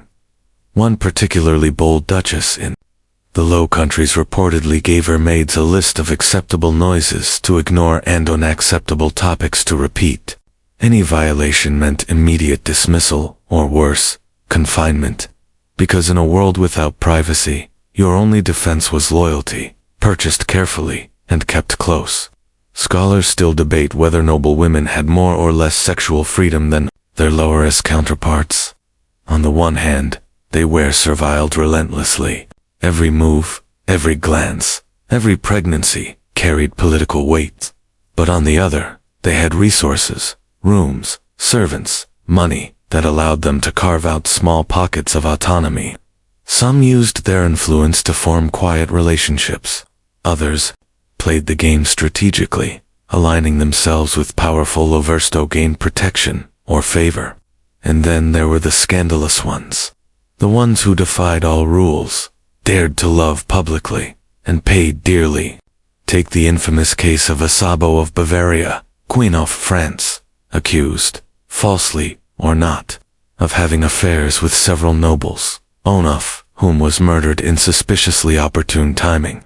Or Elanina of Aquitaine, who took lovers, led armies, and at one point was locked in a castle for nearly 15 years by her husband, King Henry II. Not for infidelity, but definitely for being inconvenient. Still, for every known scandal, there were a dozen quiet stories.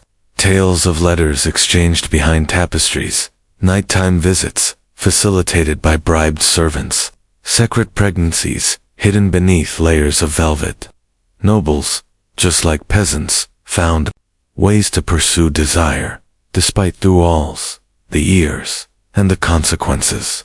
But they did it in rooms, lined with portraits, beneath ceilings painted with angles, and on beds so massive they echoed. So here you are, behind the drawn curtains of a noble bed, the fire dying low in the corner, the sounds of breathing and shifting armor just beyond the sill. You reach for the hand, Bisadeu, soft and tentative. There's no whispering, no laughter, just the silent understanding that even this, even now, is being listened to. And still, you choose closeness. Because love, real or strategic, demands risk. Even when these events are still awake, you're lingering in a castle corridor just before twilight, watching as the household shifts from its daytime rhythm to the quiet candlelit buzz of evening. The fire's been stoked, the doors bolted, and dinner cleared, but no one's retiring just yet. There's one more thing left to do. Gather in the hall and listen to a tale of courtly love. That peculiar aching kind of romance medieval aristocrats were obsessed with. Its poetry recited beside the hearth, a knight's longing stare across the banquetable, a lady sighing dramatically from a window. But here's the catch. Courtly love flourished, in a world where privacy barely existed. So how exactly do you pine for someone with everyone watching? Starts with an idea, not a kiss, a glance, a gesture. The soft exchange of a glove, the slip of a note folded with trembling hands and sealed with a dab of wax. These small coded moments between noblemen and women didn't require secrecy in the modern sense. In fact, they relied on being witnessed. That's what gave them power. Everyone in Thakasel saw it. The lingering glance, the flushed cheek, the too formal bow, and they all whispered, because this was love as theater. Passion built to be admired from the sidelines. You've probably heard of courtly love in connection with knights and ladies. The stuff of troubadour songs and dusty romance tales. But the real thing was a little messier. It was built on distance, on yearning, and on the impossibility of fulfillment. Courtly love thrived in the tension between desire and restraint. The knight falls in love with a lady he can never touch. She's married, highborn, unreachable. He writes songs about her ease. She gives him a handkerchief. He carries it into the battle, nearly dies, and returns just to lay it at her feet. They might never kiss. They're not supposed to. That's the point. But in practice, people were absolutely making out behind tapestries. While the ideal of courtly love was chaste, the reality often wasn't. These castles were pressure cookers, crammed with people, expectations, and forced proximity. Everyone watched everyone else, and yet somehow, romance bloomed in all the cracks. Whispered confessions in the chapel gallery, secret hand-holding under the banquet table, rendezvous in the garden maze. Yes, there were always eyes nearby, but half the thrill was knowing how to evade them. Still, actual privacy was nearly impossible. The noble lady had her maids. The knight shared quarters with other squires. Even the corridor echoed with footsteps. At all hours, lovers had to be clever. They used music as a distraction, parties as camouflage. One noblewoman, according to a rather colorful account in a 14th century Italian diary, arranged her daily embroidery sessions near a strategic window. Her lover, a poet, would deliver song from the courtyard below. The lyrics weren't subtle, but as long as no one said anything, everyone could pretend nothing was happening. The game was always one of implication, never admission. That's not to say things never got scandalous. Oh, they did. Entire epics were written about adulterous affairs. Think Tristan and Isolde, or Lancelot and Guinevere. These weren't cautionary tales so much as fantasies of forbidden love dressed up in moral language to make them palatable, but they resonated because they mirrored the lives people were already living, emotional affairs, secret loyalties, the painful knowledge that the person you longed for was always just out of reach and possibly sleeping 3 rooms over with their perfectly respectable, perfectly boring spouse. Some castles even had lovers' stairs, small discreet staircases that led from the ladies' chambers down into the garden or chapel, ostensibly for pious midnight prayer or a breath of fresh air. But everyone knew better. These weren't secrets. They were traditions. And then there were the love tokens. These were more than just sentimental gifts. They were symbols of an unspoken bond. A scarf, a carved brooch, a lock of hair wrapped in parchment. Wearing such a token publicly as a statement, subtle but pointed. Knights would fasten them to their tunics before jousts or battles. Ladies would press them into letters scented with crushed lavender or rose petals. These tokens weren't hidden away in drawers. They were displayed. The whole castle saw, and no one dared to speak. There's a curious fringe case out of Burgundy, involving a knight who carried a lady's slipper on his belt for 2 years straight. When asked why, he at a time. Some theologians said yes. St. Augustine, in fact, warned that incubi were active in the world and that women should guard their dreams with prayers and purity. Others, like Thomas Aquinas, took a more logistical approach. He theorized that incubi collected seed from men and then succubi to implant it in women, essentially turning demons into middlemen for unauthorized conception. It was biology meets theology, with a strong dash of panic. But belief in sexual demons wasn't just about fear. It was about control. Because if the devil could be blamed for illicit desire, then the church had an enemy to fight. Arianism, to enforce stricter morality, and a way to scare people back into chastity. Lust wasn't just a weakness, it was an opening, a crack in your soul that let evil crawl in. And if demons weren't enough, there were always witches. By the late Middle Ages, the figure of the lustful witch had emerged full force.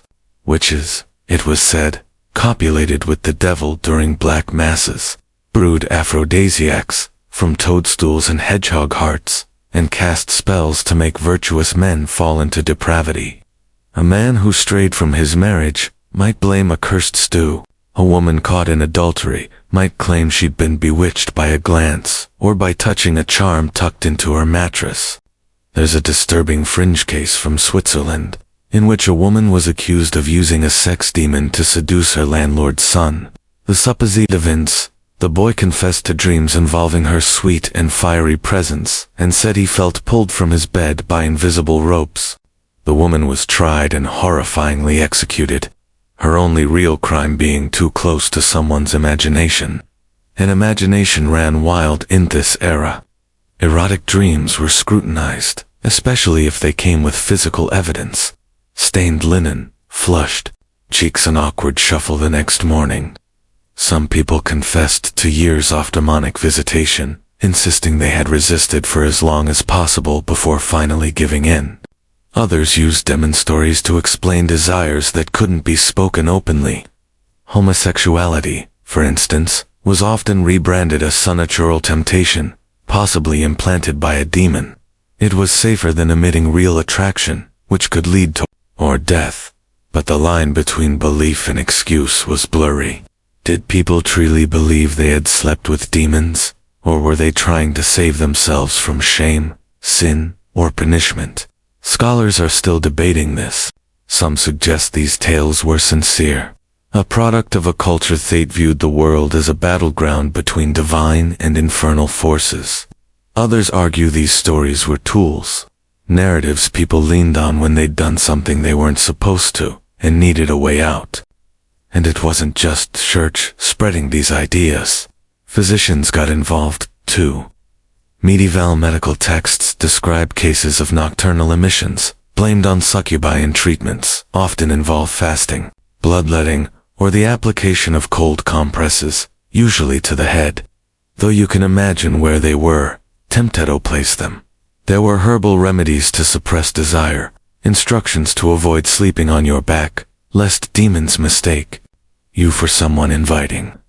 One English physician even recommended sleeping with a crucifix sewn into your nightcap, fashionable and defensive. You sit now by the dying fire. The friar's story endings with a warning: guard your bed, lest the shadow take your warmth and leave you cold forever. The crowd murmurs, some crossing themselves, others laughing nervously. But you can feel it, the tension under skin, the half-belief in a world where not everything that happens at night can be blamed on human weakness. Because in a time where walls were thin, privacy rare, and repression thick as porridge, maybe it was easier to believe in a devil at your door than to admit that your own heart had needs. Loud, messy, inconvenient ones. And maybe, just maybe, those stories gave people room to feel shame without being ruined by it. A lie, yes, but a very useful one. You're crouched behind a crumbling stone wall, fingers cold and chalky with dust, your breath held as footsteps pass by. Just above your head, tucked into a crack between two bricks, is a folded scrap of parchment, dry, creased, and dangerously fragile. It's been hidden here for who knows how long, tucked away by a hand that shook with either excitement or fear. You unfold it gently, and there it is. A letter, a confession, a plea, maybe a curse. The ink is faded, but the meaning is clear. I wait for you by the orchard wall, after vespers. No one must know. In a world where privacy was scarce and surveillance was mostly social, written words became both lifeline and liability. Love letters in medieval times weren't just sentimental. They were risky, subversive, and sometimes criminal. But still, people wrote them, tucked into prayer books, slipped into cloaks, hidden in baskets of bread, or buried in walls. Each one a dangerous act of longing in a culture obsessed with watching, knowing, and controlling what you did with your heart and your Betty. Let's start with the basics. Writing wasn't a universal skill. Many peasants were illiterate, and even among the literate classes, writing was laborious. Ink and parchment weren't cheap, and pens had to be hand-cut from quills. So, writing a letter, especially one about love, was an intentional act. It required resources, time, and usually secrecy. If you were noble or wealthy, you might have a private tutor or clerk who taught you the craft. If you were poor, maybe you dictated your feelings to a trusted friend or scribe. Either way, it was never just jotting something down. Now, imagine writing something as scandalous as "I burn for you," or "Last night's dream was too much to bear," or "Your husband leaves at dusk. I will wait in the barn." These aren't simple notes. There are confessions of intent, sometimes even evidence of a crime. If intercepted, they could be used against you in court and confession, or at the local pillory. And yet, medieval people wrote these letters all the time. We know this because hundreds of them serve, tucked into manuscripts, scribbled in the margins of religious texts, preserved in court records as evidence, or found hidden in household walls during later renovations. One particularly infamous letter comes from 14th century France, where a noblewoman wrote to her lover, "My eyes pretend to see only the altar, but in truth they follow you." The letter was discovered by a jealous servant and turned over to her husband. The lover was exiled. The woman was sent to a convent. The letter itself was copied and passed around among the household for amusement. Romance ruined by bad hiding and worse luck. But not all letters were discovered. Many survived because the people exchanging them were careful, even brilliant about how they did it. Some used codes, simple ones like swapping vowels, or complex ones like replacing entire words with Latin phrases. Others wrote in the form of religious prayers, using piety as a disguise for passion. "I long to kneel beside you in devotion," one man wrote in the margins of a psalter. The monk who later found it noted somewhat dryly, "This prayer seems to have two meanings." Letters often relied on messengers, servants, friends, or bribed children. These go-betweens played a vital role in keeping love alive across castle walls and social divides. But they were also at risk. A servant might grow jealous. A child might speak too loudly. One slip into your secret became town gossip. And gossip in the medieval world was as dangerous as a sword. There's a fringe tale from the Rhineland about a widow and a merchant who carried on a 10-year affair entirely through letters. They only met face to face a handful of times, mostly by accident. Their correspondence found decades later in a hidden box behind the fireplaces filled with longing, clever wordplay, and detailed fantasies. One letter ends with, "If love must be silent, let mink be loud." Historians still debate whether the story is real or romanticized, but the letters are relearned now, preserved now in a library under layers of glass and humidity control. But not all letters were romantic. Some were vengeful. Scorned lovers wrote damning accusations. Wives wrote a desperate pleas for rescue from forced marriages. One chilling letter written by a girl barely 14 begged the local bishop to intervene before her wedding night. She claimed her intended was old, cruel, and already bragging about her obedience. Whether the letter reached him or not, no one knows. But the note survives, preserved in a bundle of church correspondences, like a ghost between pages. Scholars today examine these letters with a mix of awe and sorrow. They're intimate windows into private lives we weren't supposed to see. Some are heartbreaking, others absurd. One knight wrote to a noblewoman comparing her beauty to an eagle wrapped in honey. What does that even mean? We don't know. But the effort was there. The language of love, awkward, bold, poetic, clumsy, crushed centuries in ink.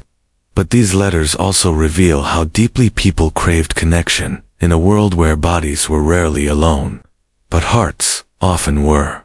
When you live in a household with 10 people and sleep beside your siblings, your thoughts become your only refuge. And putting those thoughts to paper, that's rebellion. That's bravery. You refold the parchment and slip it back into the wall crack, careful not to disturb the stone. Someone once risked everything to hide it there. Maybe they were never found out. Maybe they were, but their words lived. And in a world where privacy was rare and touch was served, the written word offered something rare and precious. A secret date could speak when you could not. Because even if the walls had ears, sometimes they also held love letters. You're standing outside the apothecary shop, hesitating just before the threshold. Inside, it smells like a vinegar and rosemary with something darker beneath. A coppery tempest that hints at blood and other unspoken things.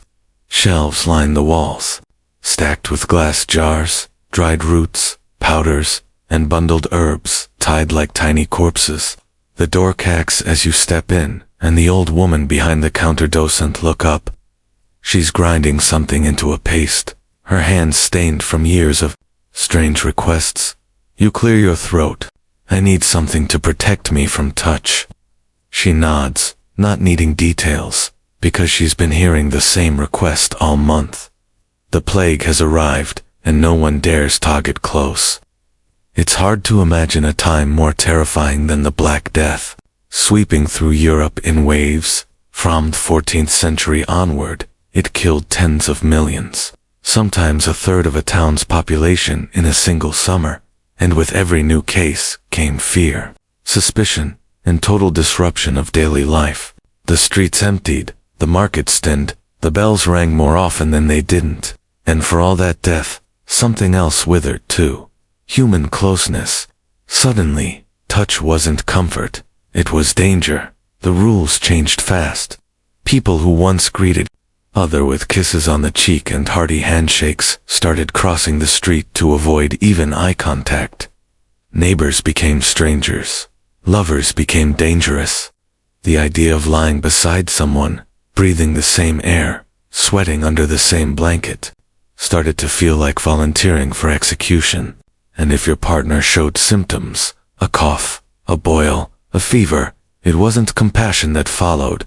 It was distance, isolation, doors locked from the outside. Even the church, which once encouraged intimacy in marriage and communion through touch, grew cautious.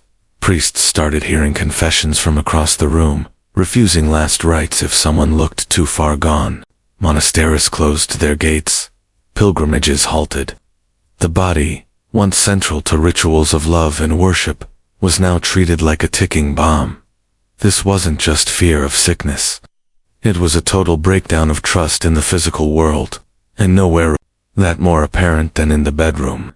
Couples, especially married ones, found themselves caught between obligation and self-preservation. Some continued to share beds, if only because space was limited, but many separated, choosing different corners of the house, or even sleeping outdoors. Marital intimacy became both legally and emotionally fraught. There are accounts of women refusing their husbands' advances out of fear, and men accusing wives of withholding affection in the name of safety. One man in Florence even petitioned the city to grant him legal exemption from chastity because his wife wouldn't touch him, and he claimed it was unhealthy to go without. The city's no, his wife, they agreed, was just being smart. Meanwhile, the rules around what counted as unclean expanded. It wasn't just sex outside of marriage anymore. It was sex at all, if there was even a whisper of infection nearby. And the plague didn't need proof to make people paranoid. If your cousin's servant coughed near the well, you might avoid your own spouse for weeks. If a neighbor died, you slept in your boots with your back to the wall just in case.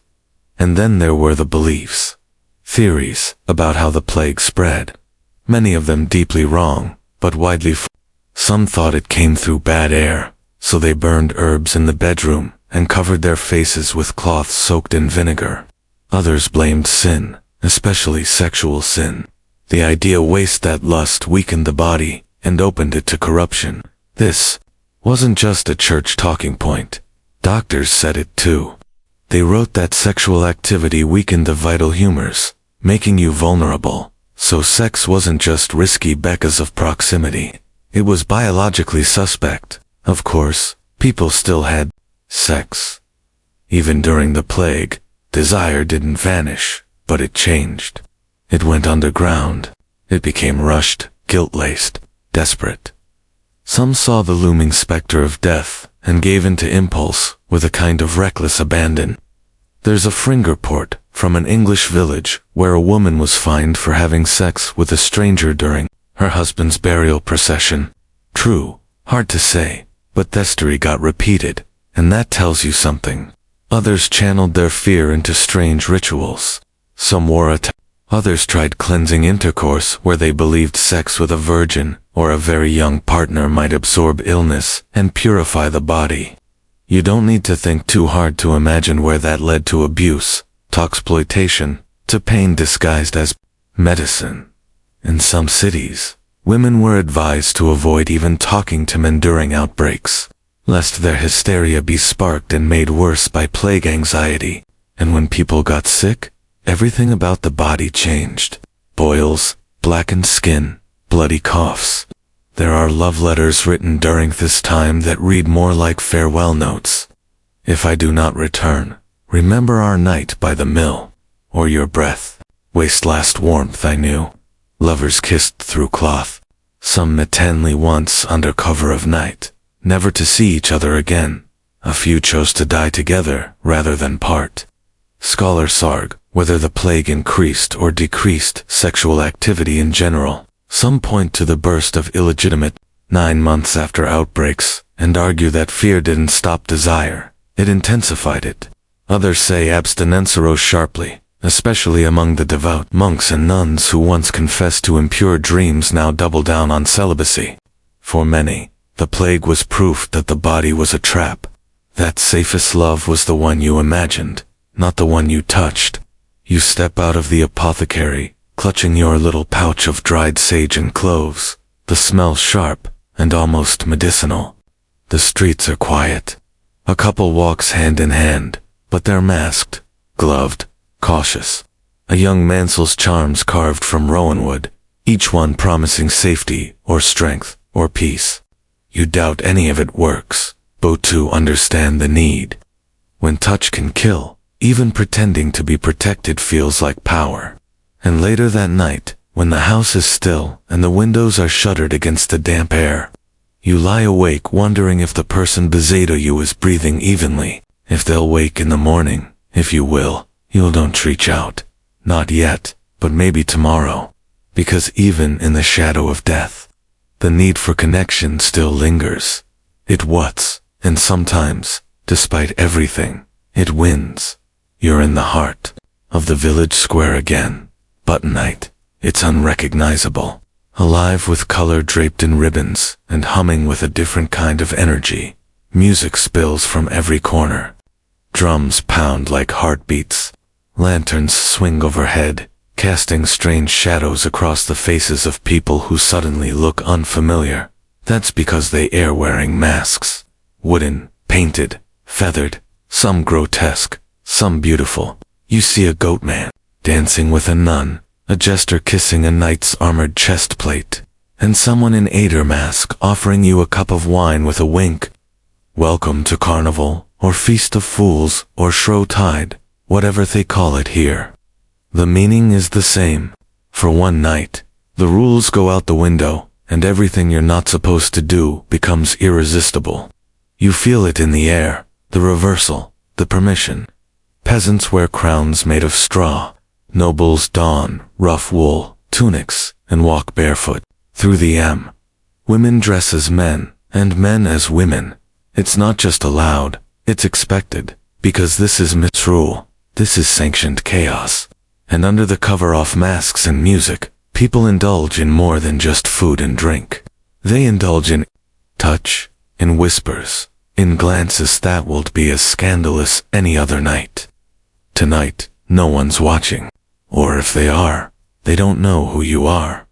Medieval festivals like this were both religious and wild, officially tied to the calendar, but unofficially tied to everything the church wanted people to repress. They came before fasting seasons like Lent or during harvest celebrations, giving people a last glorious gasp of indulgence before abstinence took over again. But more often, that these festivals functioned as a pressure valve. All the rules you'd followed all year, obedience, chastity, silence, was suddenly suspended. For a few hours, you could become someone else, someone braver, louder, hungrier, and often someone more seductive. There are records, plenty of them, of babies born 9 months after festivals. That's not a coincidence. Sex during carnival was common, expected, and often anonymous. Under a mask, you could touch someone without knowing, or needing to know their name. Some wore bells, others wore veils. One infamous report from Flanders tells of a festival where a group of women wore fox masks and lured men into hay wagons behind the tavern. When authorities arrived, no one confessed, no one knew who was who. Everyone just laughed, called it ape, and moved on. Of course, it wasn't always so light-hearted. The loosened rules could lead to real harm, assaults, regrets, and the blurring of consent. Women who participated too boldly might later be called underscore, Men who crossed class boundaries during the festivities, sometimes paid dearly afterward. And if you happened to be queer, this might be the only night all year you could even pretend to live freely, before the masks came off and the world returned to its strict punishing normal. Because that's the other truth of these festivals. They were temporary, deliberately so. The church allowed them not in spite of their chaos, but because of it.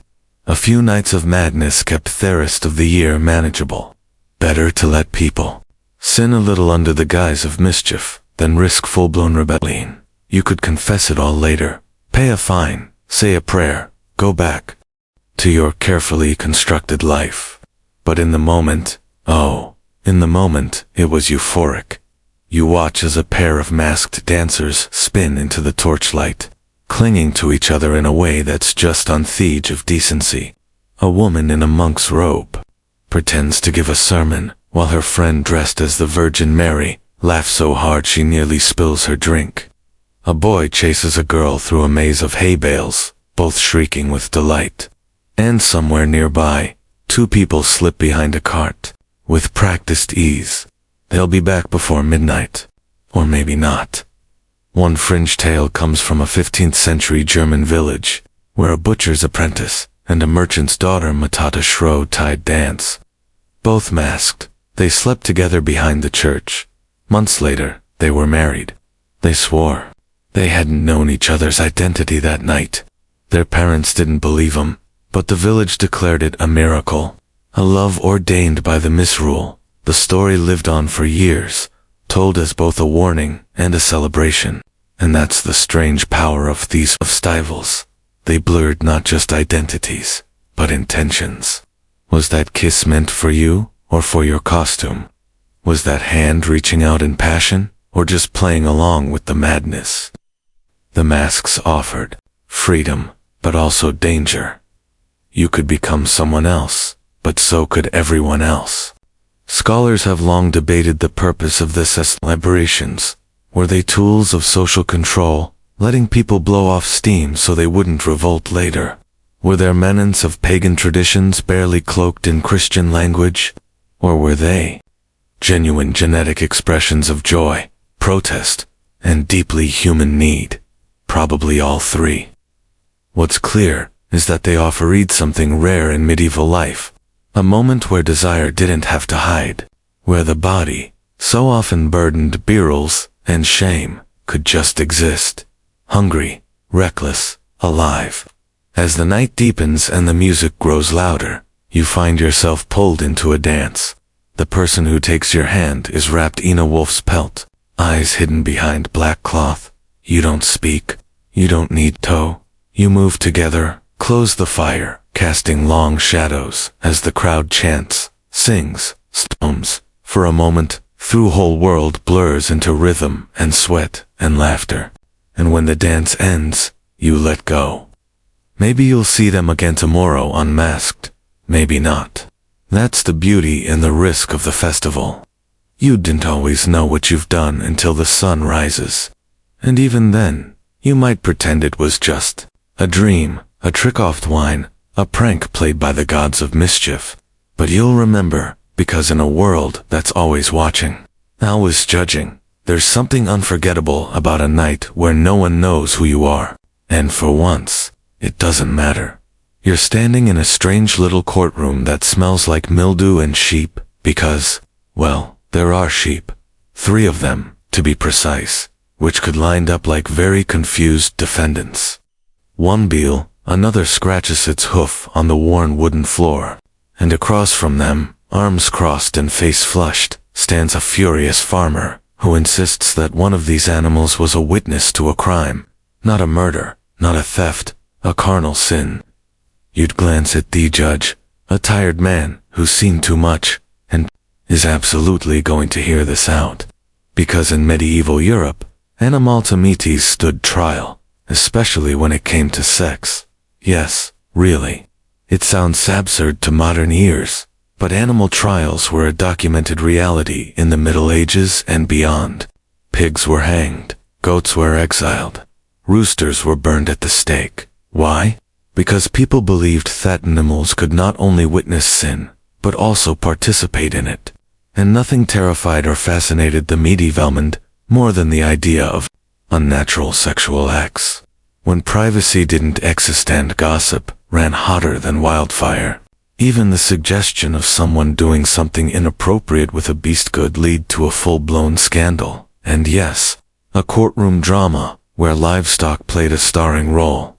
You shift uncomfortably on the bench as the farmer presents his case. He claims that his neighbor, a laborer with unnaturally private habits, was seen late at night in the barn with one of the accused sheep. There were noises, there was movement, and the next morning, the man walked out whistling, suspicious. The farmer insists the sheep in question behaved ashamed, which frankly is not something anyone thought they'd hear before breakfast. Now, before we get too far, let's be clear. Most of these cases weren't actually about the animals. They were about human fear, social control, and the need to publicly mark the boundary between acceptable and forbidden. Sex with animals, what they called bestiality, was viewed as the ultimate perversion, not just because of religious law, but because it blurred the fragile line between human and beast. That line, in medieval thought, was razor thin. People believed that a single lustful act could lower you below animals in the hierarchy of nature. And worse, it could change you. There were stories, deeply disturbing ones, of people turning into animals because of their sins, of children born with tails or fur or extra limbs as proof of their parents' transgressions. This wasn't fringe belief. It was mainstream theology, mixed with folklore and a deep misunderstanding of biology. So, when someone was accused of committing a sexual act with an animal, it wasn't just about shame. It was about contamination, a threat to the entire community. That's why the animal had Togo on trial too. If a man was found guilty of bestiality, he was usually executed, often by hanging or burning. But the animal wasn't just slaughtered quietly. No, it had to be judged. Witnesses were called. Evidence was presented. Sometimes the animal had to stand beside the accused in court.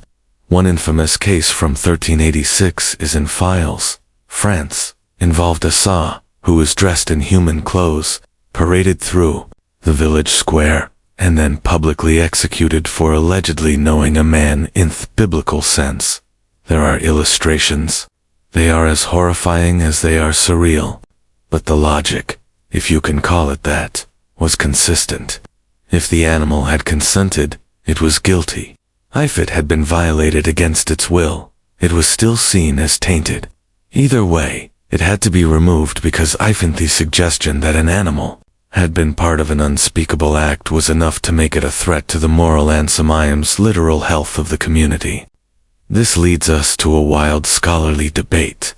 Did these trials reflect genuine belief, or were they a way to perform moral outrage for an audience? Some historians argue that people truly believed animals could be corrupted by sin. Others suggest that trials were symbolic public rituals designed to reinforce taboo and provide a theatrical outlet for communal anxiety, kind of like a passion play, but with more bleeding and significantly more trauma. There's also a fringe theory that some of these cases were cover stories, accusations brought against poor or marginalized individuals as a way to exile or eliminate them. A farmer who owned too much land or a widow who kept to herself could be accused of inappropriate behavior, and suddenly their sheep became a legal witness. The absurdity of the trial didn't matter. The verdict did. And forget, witnesses mattered. Medieval courts operated heavily on testimony. If 3 people said they saw anything that was often enough. If someone heard a grunt behind the stables and assumed the worst, well, that was a lead. If an animal reacted oddly around its owner, that was evidence. There are recorded instances where a dog's refusal to obey its master was cited as proof of guilt, which, given that dogs occasionally refuse to cite even today, is a deeply shaky foundation for execution. But it wasn't just about punishment. These trials had another purpose: to restore order. After the verdict, there might be a purification ritual, a blessing of the barn, prayers to cleanse the soil. The execution itself was sometimes accompanied by fasting, almsgiving, and public penance by the whole community. The message was clear: we will not let this filth infect us. And then everyone went home and hoped the sin stayed gone. As you watch the trial wind down, the judge strokes his beard and declares that no definitive guilt has been proven, but the sheep shall be sold and the barn cleansed by fire. The accused man leaves in disgrace. The sheep sold off to a village 3 mi away. As if changing pastures could undo the stain of suspicion. You watch it all, unsure whether you're witnessing justice or theater, or both. And later as the sun sinks low over the fields and the barn still smolders with the faint scent of burned straw, you'll think about the sheer absurdity of it all. That in a time when people had no privacy, where every act was observed, whispered about, and sometimes prosecuted, the only way to draw a line between human and beast was to put them both in the same courtroom. Because when everything about sexuality is tangled in fear and shame, sometimes it's easier to blame a goat than admit the truth about desire. You're slogging down a narrow ankle-deep lane in the middle of town, your boots sticking to the mud with every step. Except it's not just mud, it's worse. Slick with waste, rotting vegetables, spoiled meat, and something you really hope is just a turnip gone sour. The air is thick with the stench of sewage, manure, and smoke, and you gag a little as you pull your cloak tighter and keep moving. To your left, someone tosses a sloshing bucket out of an upstairs window without warning. You duck, barely missing, a face full of what they call night soil. This is medieval street life. Romantic encounters, sure, but they come with a heavy side of filth, discomfort, and deeply unsexy logistics. Despite what the paintings and modern costume dramas suggest, medieval people didn't wander in smelling like roses and having moonlit rendezvous on freshly trimmed lawns. They were often filthy, exhausted, and surrounded by the constant presence of livestock and waste. And yet somehow, in the middle of all that, they still managed to flirt, court, sneak kisses behind taverns, and even have sex in some of the worst-smelling places imaginable. Because where privacy didn't exist, sometimes the only chance to be alone was where no one else wanted to go. The alleyways were dark. The stables were convenient. The corners behind the baker's oven were warm. The halofts above barns, especially in winter, were practical invitation only. And public latrines, yes, even those, became rendezvous spots for desperate lovers. Not because it was romantic, because it was hidden, or at least hidden enough to pass for privacy in a world where most houses had open rafters and shared beds. And let's not forget the taverns. The local alehouse wasn't just for drinks and dice. It was where people met, flirted, and sometimes found themselves groping under the table, before stumbling outside for a quick, breathless tumble behind the barrels. The floor was sticky, the smell wasper, but when you're 3 mugs in and the stars are bright overhead, your standards start to wobble. But the consequences of these rushed, unhygienic trysts weren't just a matter of gossip. They could lead to real medical issues. Infections weren't well understood, and there was little concept of bacteria or proper sanitation. A splinter from a loft floor could turn into a festering wound. A scrape from a stone wall might be misdiagnosed as a curse, and the risk of pregnancy, especially for unmarried women, was constant, terrifying, and often handled by the very same apothecaries who sold herbal contraceptives under code names like Moon Tea or Bishop's Blessing. There's a wonderfully strange, fringe record from a port town in Ireland where a young man, having been caught with the blacksmith's daughter behind the fish market, defended himself by claiming he slipped into her. That's the entire defense. The magistrate rolled his eyes, so hard it was noted in the margin of the court record. He was fined, and she was sent to live with an aunt in the countryside. presumably until things settled down. Whether they ever saw each other again is unknown, but the smell of fish might have ruined the whole thing anyway. The point is, medieval sex wasn't candlelit and perfumed. It was noisy, awkward, hurried, and often took place near steaming piles of refuse or within earshot of someone chopping turnips. Yet, people pursued it not just because of desire, but because, in a weird way, the very lack of privacy created a kind of intimacy. You didn't expect perfection. You weren't waiting for porcelains and silk sheets. You were stealing moments in a world that didn't want you to have any. Even within the home, the options weren't great. A thatched roof dripped. Rats scurried in the corners. The dog snored at your You might be sharing your straw mattress with your younger siblings or a distant cousin. The idea of setting theme mood was laughable. More often, you were just trying to avoid eye contact with the guy picking his toenails across the room, and the smells, they never went away. If someone had a strong perfume, it wasn't for fashion. It was to cover the reek. Sage, lavender, rosemary, used not in delicate spritzes, but soaked into cloth and stuffed under armpits. You might tuck a spring rig of mint behind your ear before a date, hoping it made up for the fact that you hadn't bathed in a week. Hygiene was effortful, inconsistent, and entirely dependent on your social class and your proximities to clean water. That said, medieval people weren't totally oblivious to the grossness. They complained about the smells, too. City councils passed ordinances banning the dumping off chamber pots into the street, though people mostly ignored them. One English town tried to create designated love booths for couples who wanted privacy. They lasted less than a month before being shut down due to unruliness. Translation: it got bared. Still, there were moments of beauty.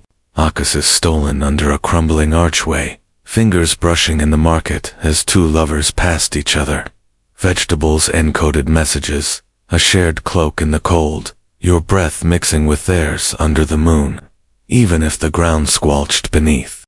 You, and someone nearby was loudly vomiting me. The feeling of intimacy was real, and that is key. Love, like sewage, always found a way.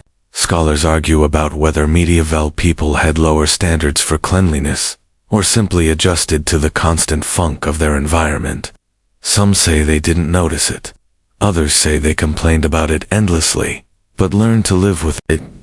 What's certain is that they still crave connection, even if it came with mud, sweat, and the occasional rats sprinting across thoroughfares. You pull your hood tighter, skirting a puddle that looks disturbingly sentient. Around Theckener, you spot two figures pressed close together in the shadows, whispering and laughing. It's not a good place. It's cold, it's foul, but it's theirs. A moment carved out of a world. Fet never stops watching, never stops thinking, never gives you the time or space to just be with someone. And for that couple right now, nothing else matters. You're seated in the back of a dusty hall, where sunlight slants through slatted shutters. Dust motes swirling in the haze like drifting ghosts. At the front of the room, a man in worn robes lifts a heavy iron object onto the table. It clinks dully, catching the light. A curious contraption of rusted metal and leather straps. Whispers ripple through the gathered crowd. Most of them schoolboys and tradesmen here to be warned, scared straight, or maybe just amused. You lean forward. It's exactly what you think it is. A chastity belt. Or at least someone says it is. Few objects capture the imagination of the Middle Ages quite like the chastity belt. That locked, armored undergarment supposedly used to control women's sexuality, complete with a key held by a suspicious husband or an anxious father. The idea is everywhere in medieval jokes, Victorian engravings, bad history memes, and awkward, novelty gifts sold in modern tourist shops. But was it real? Sort of. Maybe kind of. This is one of those historical gray areas, where myth and truth have been tangled together for centuries, and no one can quite remember how the knot started. Let's begin with the legend. According to popular law, crusaders shedding off to fight in the Holy Land would lock up their wives or daughters in iron underpants to ensure fidelity while they were away for years. The key would hang on a chain around their neck or be entrusted to a servant sworn tos cruci. It's an image that blends male paranoia with medieval engineering, painfully literally. But here's the thing, no actual evidence supports widespread use of chastity belts in the medieval period. At least not for what think most surviving chastity belts in museums date from the 16th century and later, and many are almost certainly or misunderstood devices. Some were created as gag gifts, visual metaphors, or moral warnings. Others were used in medical context, designed to prevent masturbation or discourage sexual behavior in institutional sting. But as for iron underwear being worn around the clock by actual medieval women, highly unlikely. The logistics alone are mind-numbing. For starters, hygiene. Medieval people weren't exactly rolling in soap and straw water. Wearing a metal device around the groin for weeks or months would have led to infection, sores, and all manner of horrifying health issues. Plus, these belts often lacked anything resembling comfort. No padding, no room for movement, no accommodations for basic bodily functions. The designs we'd see are more theatrical than practical, suggesting that their purpose was symbolic, not literal still. The idea of the chastity belt stuck. Why? Because it tapped into something deeply medieval. The obsession with control. More specifically, the control of women's bodies. Whether the belts were real or not, the fantasy of them fed into the broader structure of how society tried to govern female sexuality. You didn't need an iron cage if you had surveillance, threats, and public shame. In other words, a metaphorical chastity belt was already wrapped around most women the moment they reached puberty. Girls were taught early that their value was directly tied to their purity. Songs, sermons, and bedtime stories all reinforced the same message. A locked body meant a worthy woman. Virginity was your dowry, your shield, your bargaining chip. Lose it before marriage and you risked everything. Your name and your future. Your family's standing. That for sure didn't require metal. It was psychological, social, and often enforced by the women as much as by men. Still, chastity belts showed up in art and literature with increasing frequency as the centuries progressed. Satirical poems from the 15th century describe jealous husbands fitting their wives with iron blooms and padlocks blessed by the bishop himself. There's a fringe tale from Florence where a merchant claimed to have designed a belt with alix so complex that only he could open it until he lost the key in a flood and had to call a locksmith. The locale priest refused to bless the reunion. These stories, whether exaggerated or fictional, reveal the anxiety bubbling beneath them. Not just about fidelity, but about access, about ownership. A both unbearable fear that someone somewhere might touch what you believe belongs to you. The chastity belt was a symbol of that fear, a crude, literal manifestation of a cultural mindset. And what about the women? Historical records show that women pushed back. Some refused arranged marriages outright. Others eloped with lovers or fled to convents for protection. One noblewoman accused of infidelity by her husband reportedly demanded a trial by midwife to prove her innocence, and when cleared made him wear a belt he couldn't remove without her permission. It's unclear whether this actually happened, or was just a delicious piece of anti-patriarchal gossip. But either way, it speaks volumes. There are also accounts of women making their own chastity devices, not to keep lovers out, but to ward off unwanted advances. In a time when sexual assault was common and rarely punished, some women supposedly fashioned crude girdles from leather or iron to protect themselves when traveling alone. Again, these stories blur the line between fact and survival, myth. But they flip the narrative. Sometimes the belt wasn't about control, it was about defense. Scholars remain divided. Some argue that the chastity belt was an invention of later centuries, projected backward on the Middle Ages by moralizing victims who loved a good sexual panic. Others believe a handful of experimental versions may have existed, if only among the deeply paranoid and well-ended. Either way, what's undeniable is that the image endures. Something about the idea of physically locking sexuality away, making it visible, touchable, governable, never stopped fascinating us. You rise from the bench as the clerk covers the belt again, locking it in a box like it might still bite. The audience disperses, some laughing, others whispering. One boy mutters that his wife will wear one someday, and the older man beside him elbows him hard now to make his ears ring. Outside, the sunlight feels warmer, safer, less metallic, but in your mind, the image lingers, not because it was real, but because it almost didn't need to be. Because in a world where there were no locked doors, no private rooms, and no silence, the chastity belt became a kind-off joke, but not a funny one. You're standing at the edge of the village green, watching as two women carry baskets of linens across the square.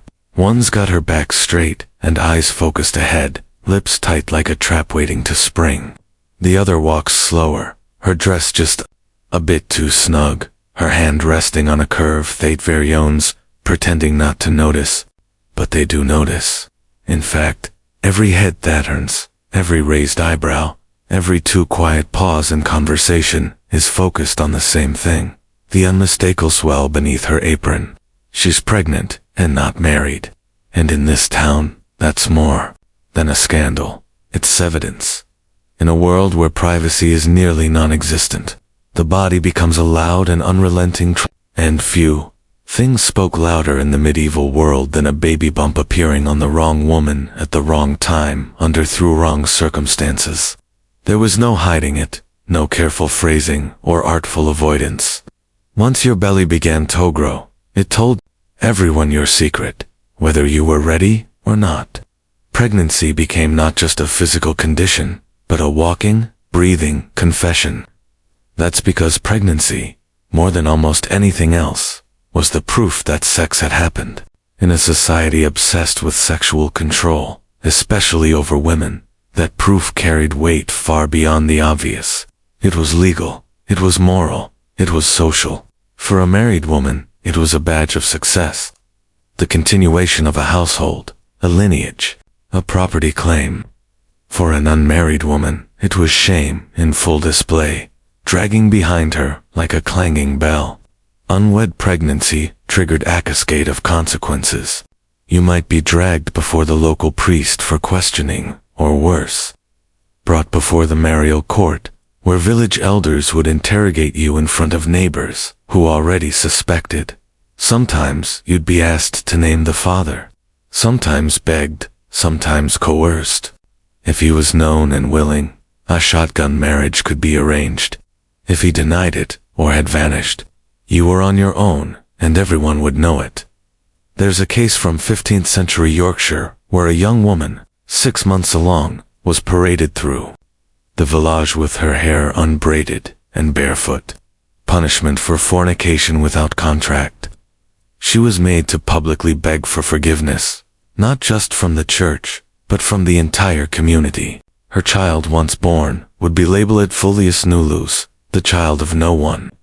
That label stuck in law and in life, branding not just the mother, but the baby too. And yet, not all pregnancies outside of marriage were treated equally. If the woman was of higher status, say the daughter of a merchant or a minor noble, her family might go to great lengths to hide the evidence.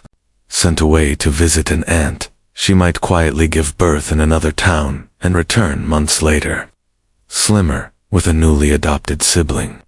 Or the baby would be left at a church doorstep, a practice as common as it washer breaking. These children often ended up in foundling hospitals or convent care, raised by nuns and labeled from birth as different. But among the peasantry, there was no hiding. A pregnancy was a ticking clock, each passing week narrowing the window for secrecy. Neighbors noticed, midwives gossiped, markets buzzed, and there were no maternity gowns, just tighter laces and looser aprons, none of which could conceal the truth for long.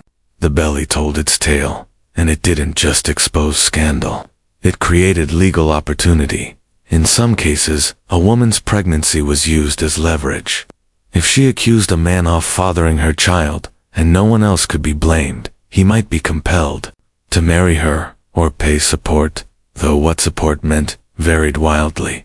It might be a sack of grain every month, or the occasional coin. In one rather bold case, from Normandy, a woman demanded the father build her a new oven, as hers had been ruined by her misfortune. Heck complied. Of course, not all accusations were believed.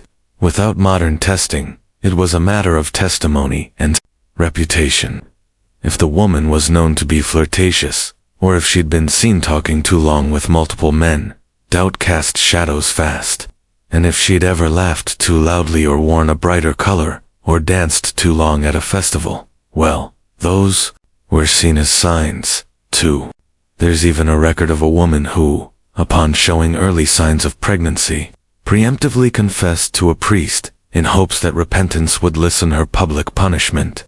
Instead, the priest used her confession to alert the village council, and she was brought up on charges the next week.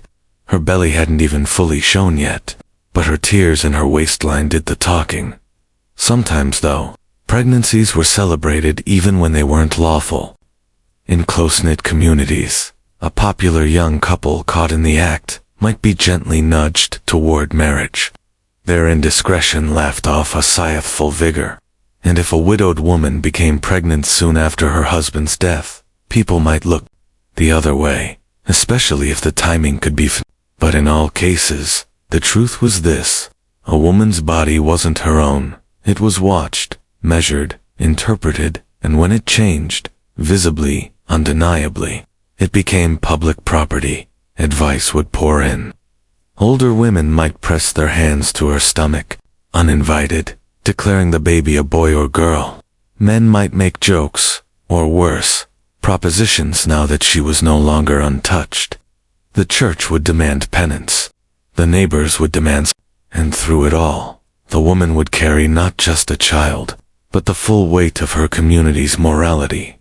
Scholars still debate whether these pregnancies were more common than we think, or whether they stood out so starkly precisely because they were. Some argue that many unwed pregnancies were quietly absorbed into the fabric of village life, especially in areas where courtship customs blurred the lines between betrothal and marriage. Others say the shame was so overwhelming that women often fled entirely, becoming laborers or servants in distant towns where no one asked questions. You watch as the two women with baskets pass by. The younger one walks with purpose, her chin high despite the whispers. The older one walks beside her like a shield, intercepting the glances. Neither speaks. They don't need to. The village will speak enough for them. Because in the medieval world, your body wasn't a diary. It was a public document, and sometimes it told a story you hadn't even meant to write.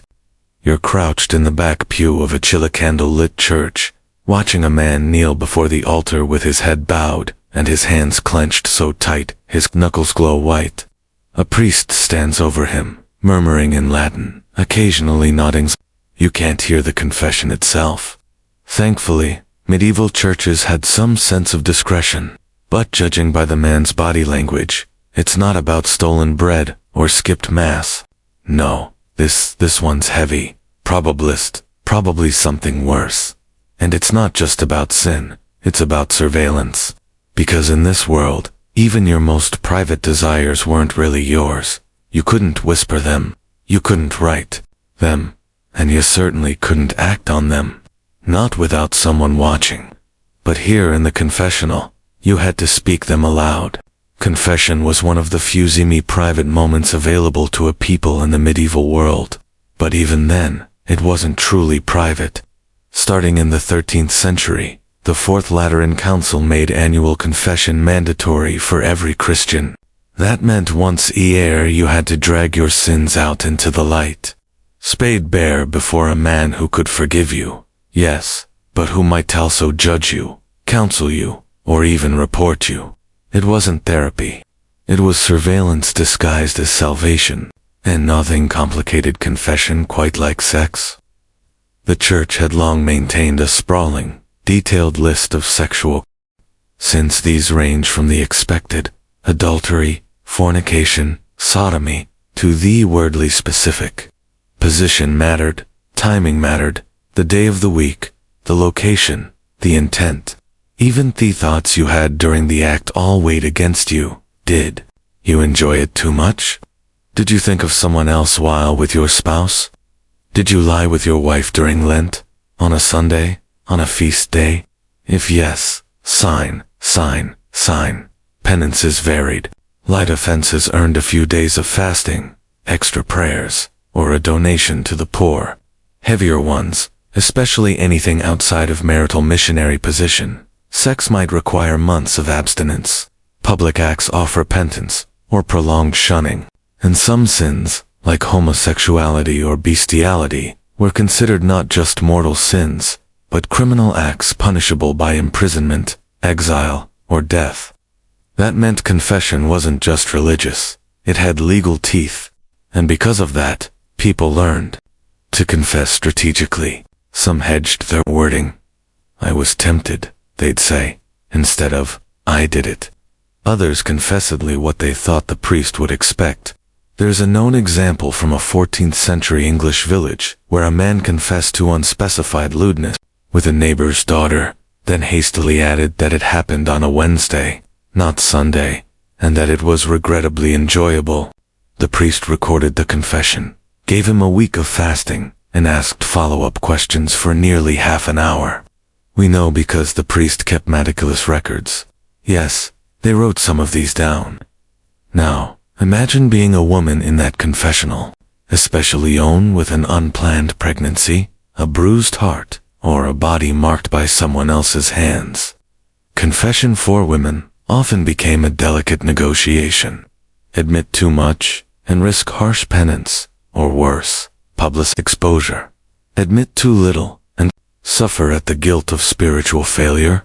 Some women begged for mercy, others played dumb. One famous penitent claimed she lay with a man in spirit, but not in the flesh, and insisted that surely spiritual intercourse was less damning. The priest disagreed. Fasting and silence were her sentence. The priest himself wasn't always neutral, though, bound by confidentiality. Some were known to breach that trust, especially in small towns where everyone's business was already halfway known. A sinful confession might become termine material, vaguely disguised. Or worse, it might spark rumors, especially if the priest was ambitious, nosy, or vengeful. On occasion, confessions led to actual investigations with clerics passing information to secular authorities. So much for sacred secrecy. Even worse, priests were men and not immune to temptation themselves. Some preyed on female penitents, leveraging their role as spiritual guide to become something far more sinister. There are records of priests seducing or coercing women during confession, offering lenient penance in exchange for physical favors. The church, of course, condemned such acts, but justice was slow, uneven, and often non-existent. A woman who accused a priest had to risk everything. Her word against his, her reputation against his collar. And then there were the manuals. Oh yes, confession guides, massive tomes, written by clergy, to help priests extract the necessary information. These weren't gentle vague suggestions. They were exhaustive, anatomical, and honestly kind of obsessive. They included a long list of questions priests were supposed to ask. Did the penitent engage in intercourse? How often? With whom? Where? Did they use unnatural means? Were animals involved? Were thoughts impure during otherwise lawful acts? It was like a medieval checklist for every possible form of physical transgression. Even if a sinner hadn't done something yet, reading that list might give them a few new ideas. Some scholars argue these manuals reveal more about the anxieties of the church than the behavior of ordinary people. Others point out that many penitents must have lied or deflected just to get through it. Because what kind of honesty is possible when the punishment for truth could destroy your life? Still, for some, confession was a relief, a pressure valve in a society that didn't let anyone speak their secrets aloud. Saying the sin out loud, no matter how whispered, no matter how dangerous, waste only place some people ever acknowledged who they really were. And if they got a priest who was kind, understanding, maybe even discreet, that rare moment of mercy could be life-filtering. You watch as the man rises from his knees, his shoulders lighter. He bows and walks out slowly into the late afternoon light. The priest, for his part, doesn't pause. Another penitent is already waiting. An old woman with a hunched back and suspiciously red cheeks. He nods her forward. Behind them, the candles keep burning. The silence between each whispered confession feels loaded, echoing again. This room has heard more secrets than any other place in the village. More confessions of lust, fear, longing, regret. It is the only place where sin is expected, where the unspeakable must be spoken. But even here, you're never really alone. The walls may not have ears, but the priest does. And in the medieval world, that was enough to make any secret tremble. You're walking across a quiet courtyard just after sunset, the last streaks of orange sky melting into a deepening blue when you hear the gentle toll of a bell echo across the stones. It's soft, almost melancholy, calling the residents of this place not to dinner or to bed, Buto silence, because this isn't a village or a town. It's a monastery, a cloister, and here, behind high walls and heavy wooden doors, the world outside and all its carnal noise is kept firmly at bay. Or, at least, that's the idea. You glance at the rows of shuttered windows, the quiet figures in brown robes moving between chapel and cell, and you wonder, how do people trained to kill desire actually live with it? Because contrarito, the modern fantasy of serene monks and angelic nuns calmly floating through life without a single dirty thought, the truth is far messier. Medieval religious life was built on the idea of spiritual purity, but its members were still human. They still had bodies, still had memories, still had dreams, and when you shut yourself off from the world in the name of holiness, sometimes those things don't go away. Sometimes they get louder. The rules were clear. For monks and nuns, sex was absolutely off limits. Not just in action, but in thought, in word, in gaze. Celibacy wasn't just a vow. It was a spiritual battlefield. Monks took oaths to God, pledging not to let lust corrupt their sacred routines. Nuns similarly were called brides of Christ, expected to live in chastity, devotion, and strict obedience. Their bodies, once a concern of families and husbands, now belonged to the divine. But no vow could erase instinct, and the people who lived inside these walls, some willingly, others forced, struggled in all kinds of quiet, complicated ways. Let's start with the monks. Many enter the cloister young, sometimes as children, sometimes after a wild youth. They hope to escape. Monastic schedules were designed to wear the body down. Early prayers, hard labor, minimal food, long hours of quiet. But the mind, it wandered despite all the fasting, flagellation, and scripture. Monks routinely wrote about their struggles with lust. Entire confessionals, journals, and spiritual treatises survive detailing their battles against the temptations of the flesh. Some monks wrote about erotic dreams so vivid they woke up in a sweat. Others described moments of weakness when a visiting washerwoman exposed her ankle just a little too brazenly. On a particularly honest friar wrote that his most persistent sin was imagining Mary Magdalene washing his feet and then doing more. The admission earned him extra fasting, cold baths, and a stern letter from his superior. The thoughts never stopped. Nuns too weren't immune, and here's where things get especially murky. Because while monks might confess their temptations freely, sometimes even boastfully, nuns were expected to maintain a deeper silence. Female purity was tied up in so many layers of fear, control, and mysticism that even acknowledging desire was considered dangerous. And yet, nuns left behind records, letters, marginalia, confessions, and secret poems, many of them remarkably frank. There's a well-known set of letters written by a 12th century French nun to her former lover, a theologian named Peter Abelard. Her name was Eloise, and her words are haunting. God knows I would rather be your _ than his saint. These weren't pious thoughts expected of a cloistered woman. They were bold, aching, and sensual, and they weren't alone. Other writings from convents, sometimes hidden in prayer books, or scribbled in the margins of psalters, show that many nuns carried on inner lives rich with longing, memory, and in some cases, secret relationships. Relationships between nuns that happened to monastic rules forbade particular friendships, a vague, buttling phrase used to discourage any one-own attachment that might become too intimate. And guess what? That phrase pops up a lot in visitations and disciplinary records, especially in convents. Punishments ranged from to forced penance. But the friendships didn't always stop.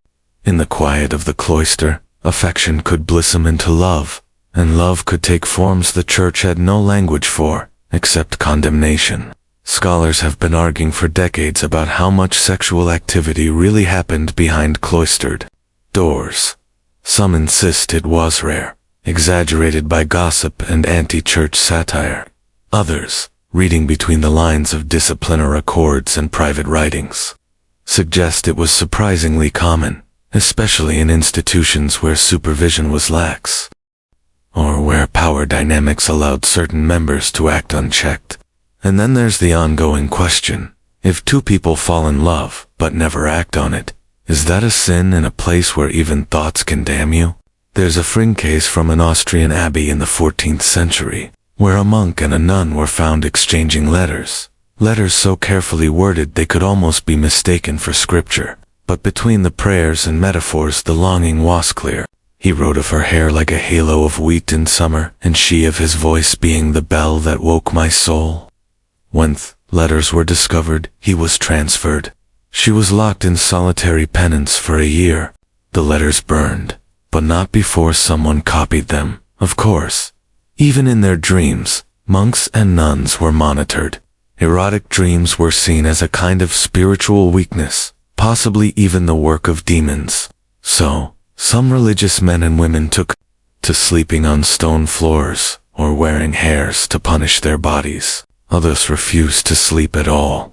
Sleep, after all, was when your defenses were down, when your body remembered things your soul tried to forget. But desire, when pushed underground, doesn't die. It tunnels, it finds cracks in the foundation, and sometimes it turns into something more dangerous: obsession, guilt, or even cruelty. There are documented cases of monks becoming violent toward those who tempted them, as if punishing the source of their own failure could cleanse them of it. And there are tragic tales of nuns who, caught in forbidden love, were exiled, mutilated, or worse. You pause in the cloisters' shadowed walkways, listening to the faint chant of Compline prayers echoing through the stone halls. Few words are beautiful, ancient, designed to still the soul, but under them you can feel the quiet tremor of lives lived in tension, between flesh and spirit, between silence and scream, between Thebedes' hunger and the mind's desperate effort to ignore it. In a world obsessed with controlling desire, the monastery was both refuge and prison, a place where people came to escape the noise of the outside world, only to discover that loudest temptations were the ones inside themselves. You're sitting on the cold stone steps outside a village bathhouse just before dawn, your breath rising in lazy spirals as the sky lightens into gray. The building behind you is quiet now, steam no longer puffing from its little chimney, laughter long faded, only the faint dripping of water inside giving away its recent liveliness. What happened in there? More than bathing, always more, because The medieval bathhouse wasn't just a place to get clean. It was a rare intersection of touch, talk, and transgression. In a world where people barely had private lives, these places offered something dangerously close. Bodily contact that wasn't work, and warmth that wasn't necessarily innocent. Baths in the Middle Ages are one of those things that surprised people. The myth says no one bathed, just a constant parade of stink and dirt from cradle to grave. But that's not quite right. While it's true that bathing declined during certain plague years and fell out of fashion later in history, medieval towns, especially in places like Germany, Italy, and parts of France, often had public baths, places where men and women could scrub off the day, soak their bones, and often find a little intimacy while they were at it. Not all baths were scandalous. Summarily, were about cleanliness and health. You'd go in, get rubbed down with soap root or scented oils, sit in a warm pool with your neighbors, and maybe have a bite of spiced bread afterward. For many, it was a weekly ritual, social, communal, surprisingly wholesome. But then there were the others, the ones where the line between bathing and brothel blurred with every splash. These steam-filled dens weren't seedy shacks on the edge of town. They were sometimes right in the heart of it with well-dressed attendants, music, refreshments, and plenty of private. Men and women bathed together in many places, especially before the 15th century, when stricter moral codes began cracking down. Mixed bathing meant relaxed bodies, shared wine, and lowered inhibitions.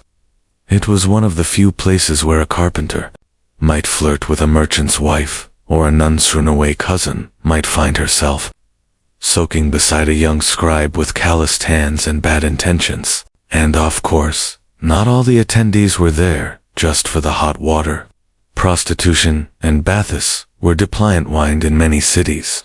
Some bathhouse workers offered special services along with towels and steam. Others worked as professional companions, talking, massaging, lounging beside customers in a way that was ambiguously erotic, even if it didn't end in sex. The term stew, often used to describe these baths, eventually became slang for brothel, not because of food, because things got hot and murky in there fast. This didn't go unnoticed.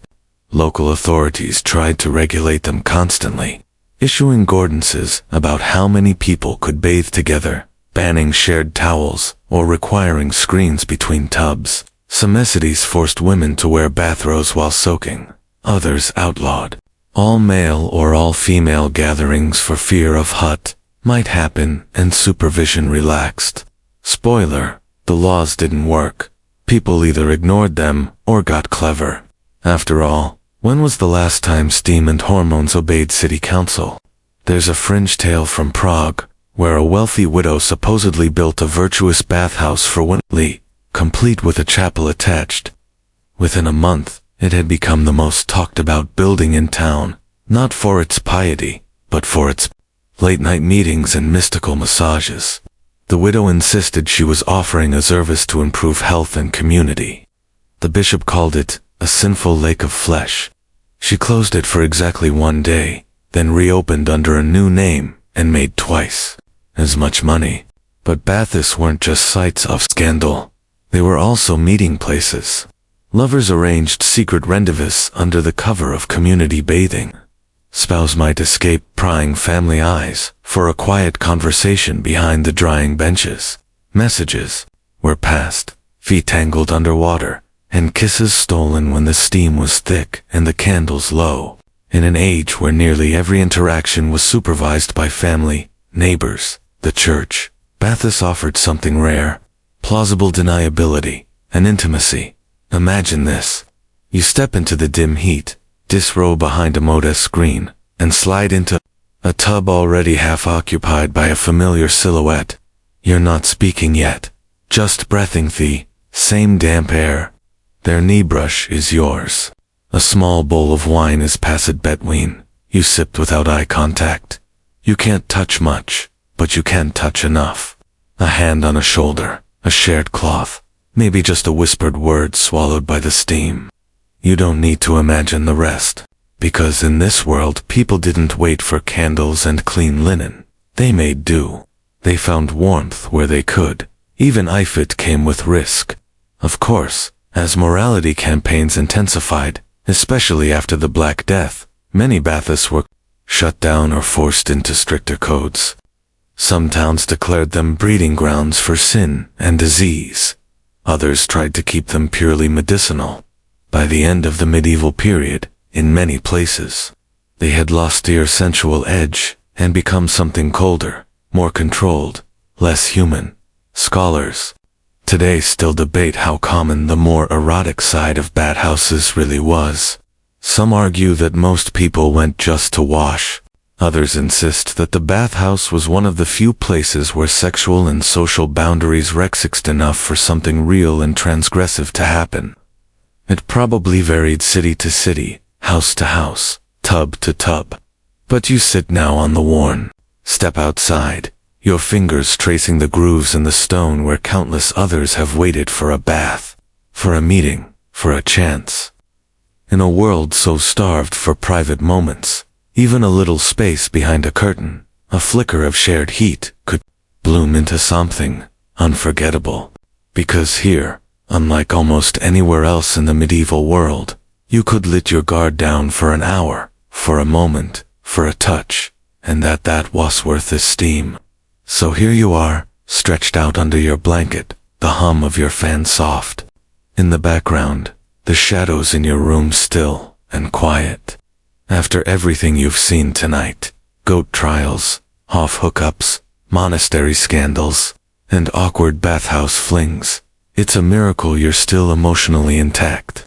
Maybe a little, maybe laughing, maybe a bit grateful for doors that lock and walls that muffle. Because if there's one thing medieval life taught us, it's that intimacy back then wasn't soft focus or candlelit. It was raw, risky, tangled in rules and mud and judgment. And somehow, people still found ways to love, to want, to sneak. You followed them through alleys and festivals, churches and play gears, across whispered letters and dripping rooftops. You've seen how bodies were watched, how desire was boxed in, how even a glance could become a scandal. And yet, desire didn't vanish. It never does. It just shifted. It survived. In a world that rarely offered privacy, people made it where they could, behind a stable, beneath a veil, inside a prayer, or tucked in the folds of a forbidden letter. So, if your bed feels a little softer now, your lafia, little more peaceful, good, you've earned that. Let your own little corner of the world stay quiet tonight. No gossiping neighbors, no stern-faced priest, no goat on trial outside your window. Just you, warm and relaxed, knowing that history is full of mess and miracles, and that somehow, in all the noise and rules and nonsense, people still found ways to touch each other's lives. Now, close your eyes. Let the old world fade.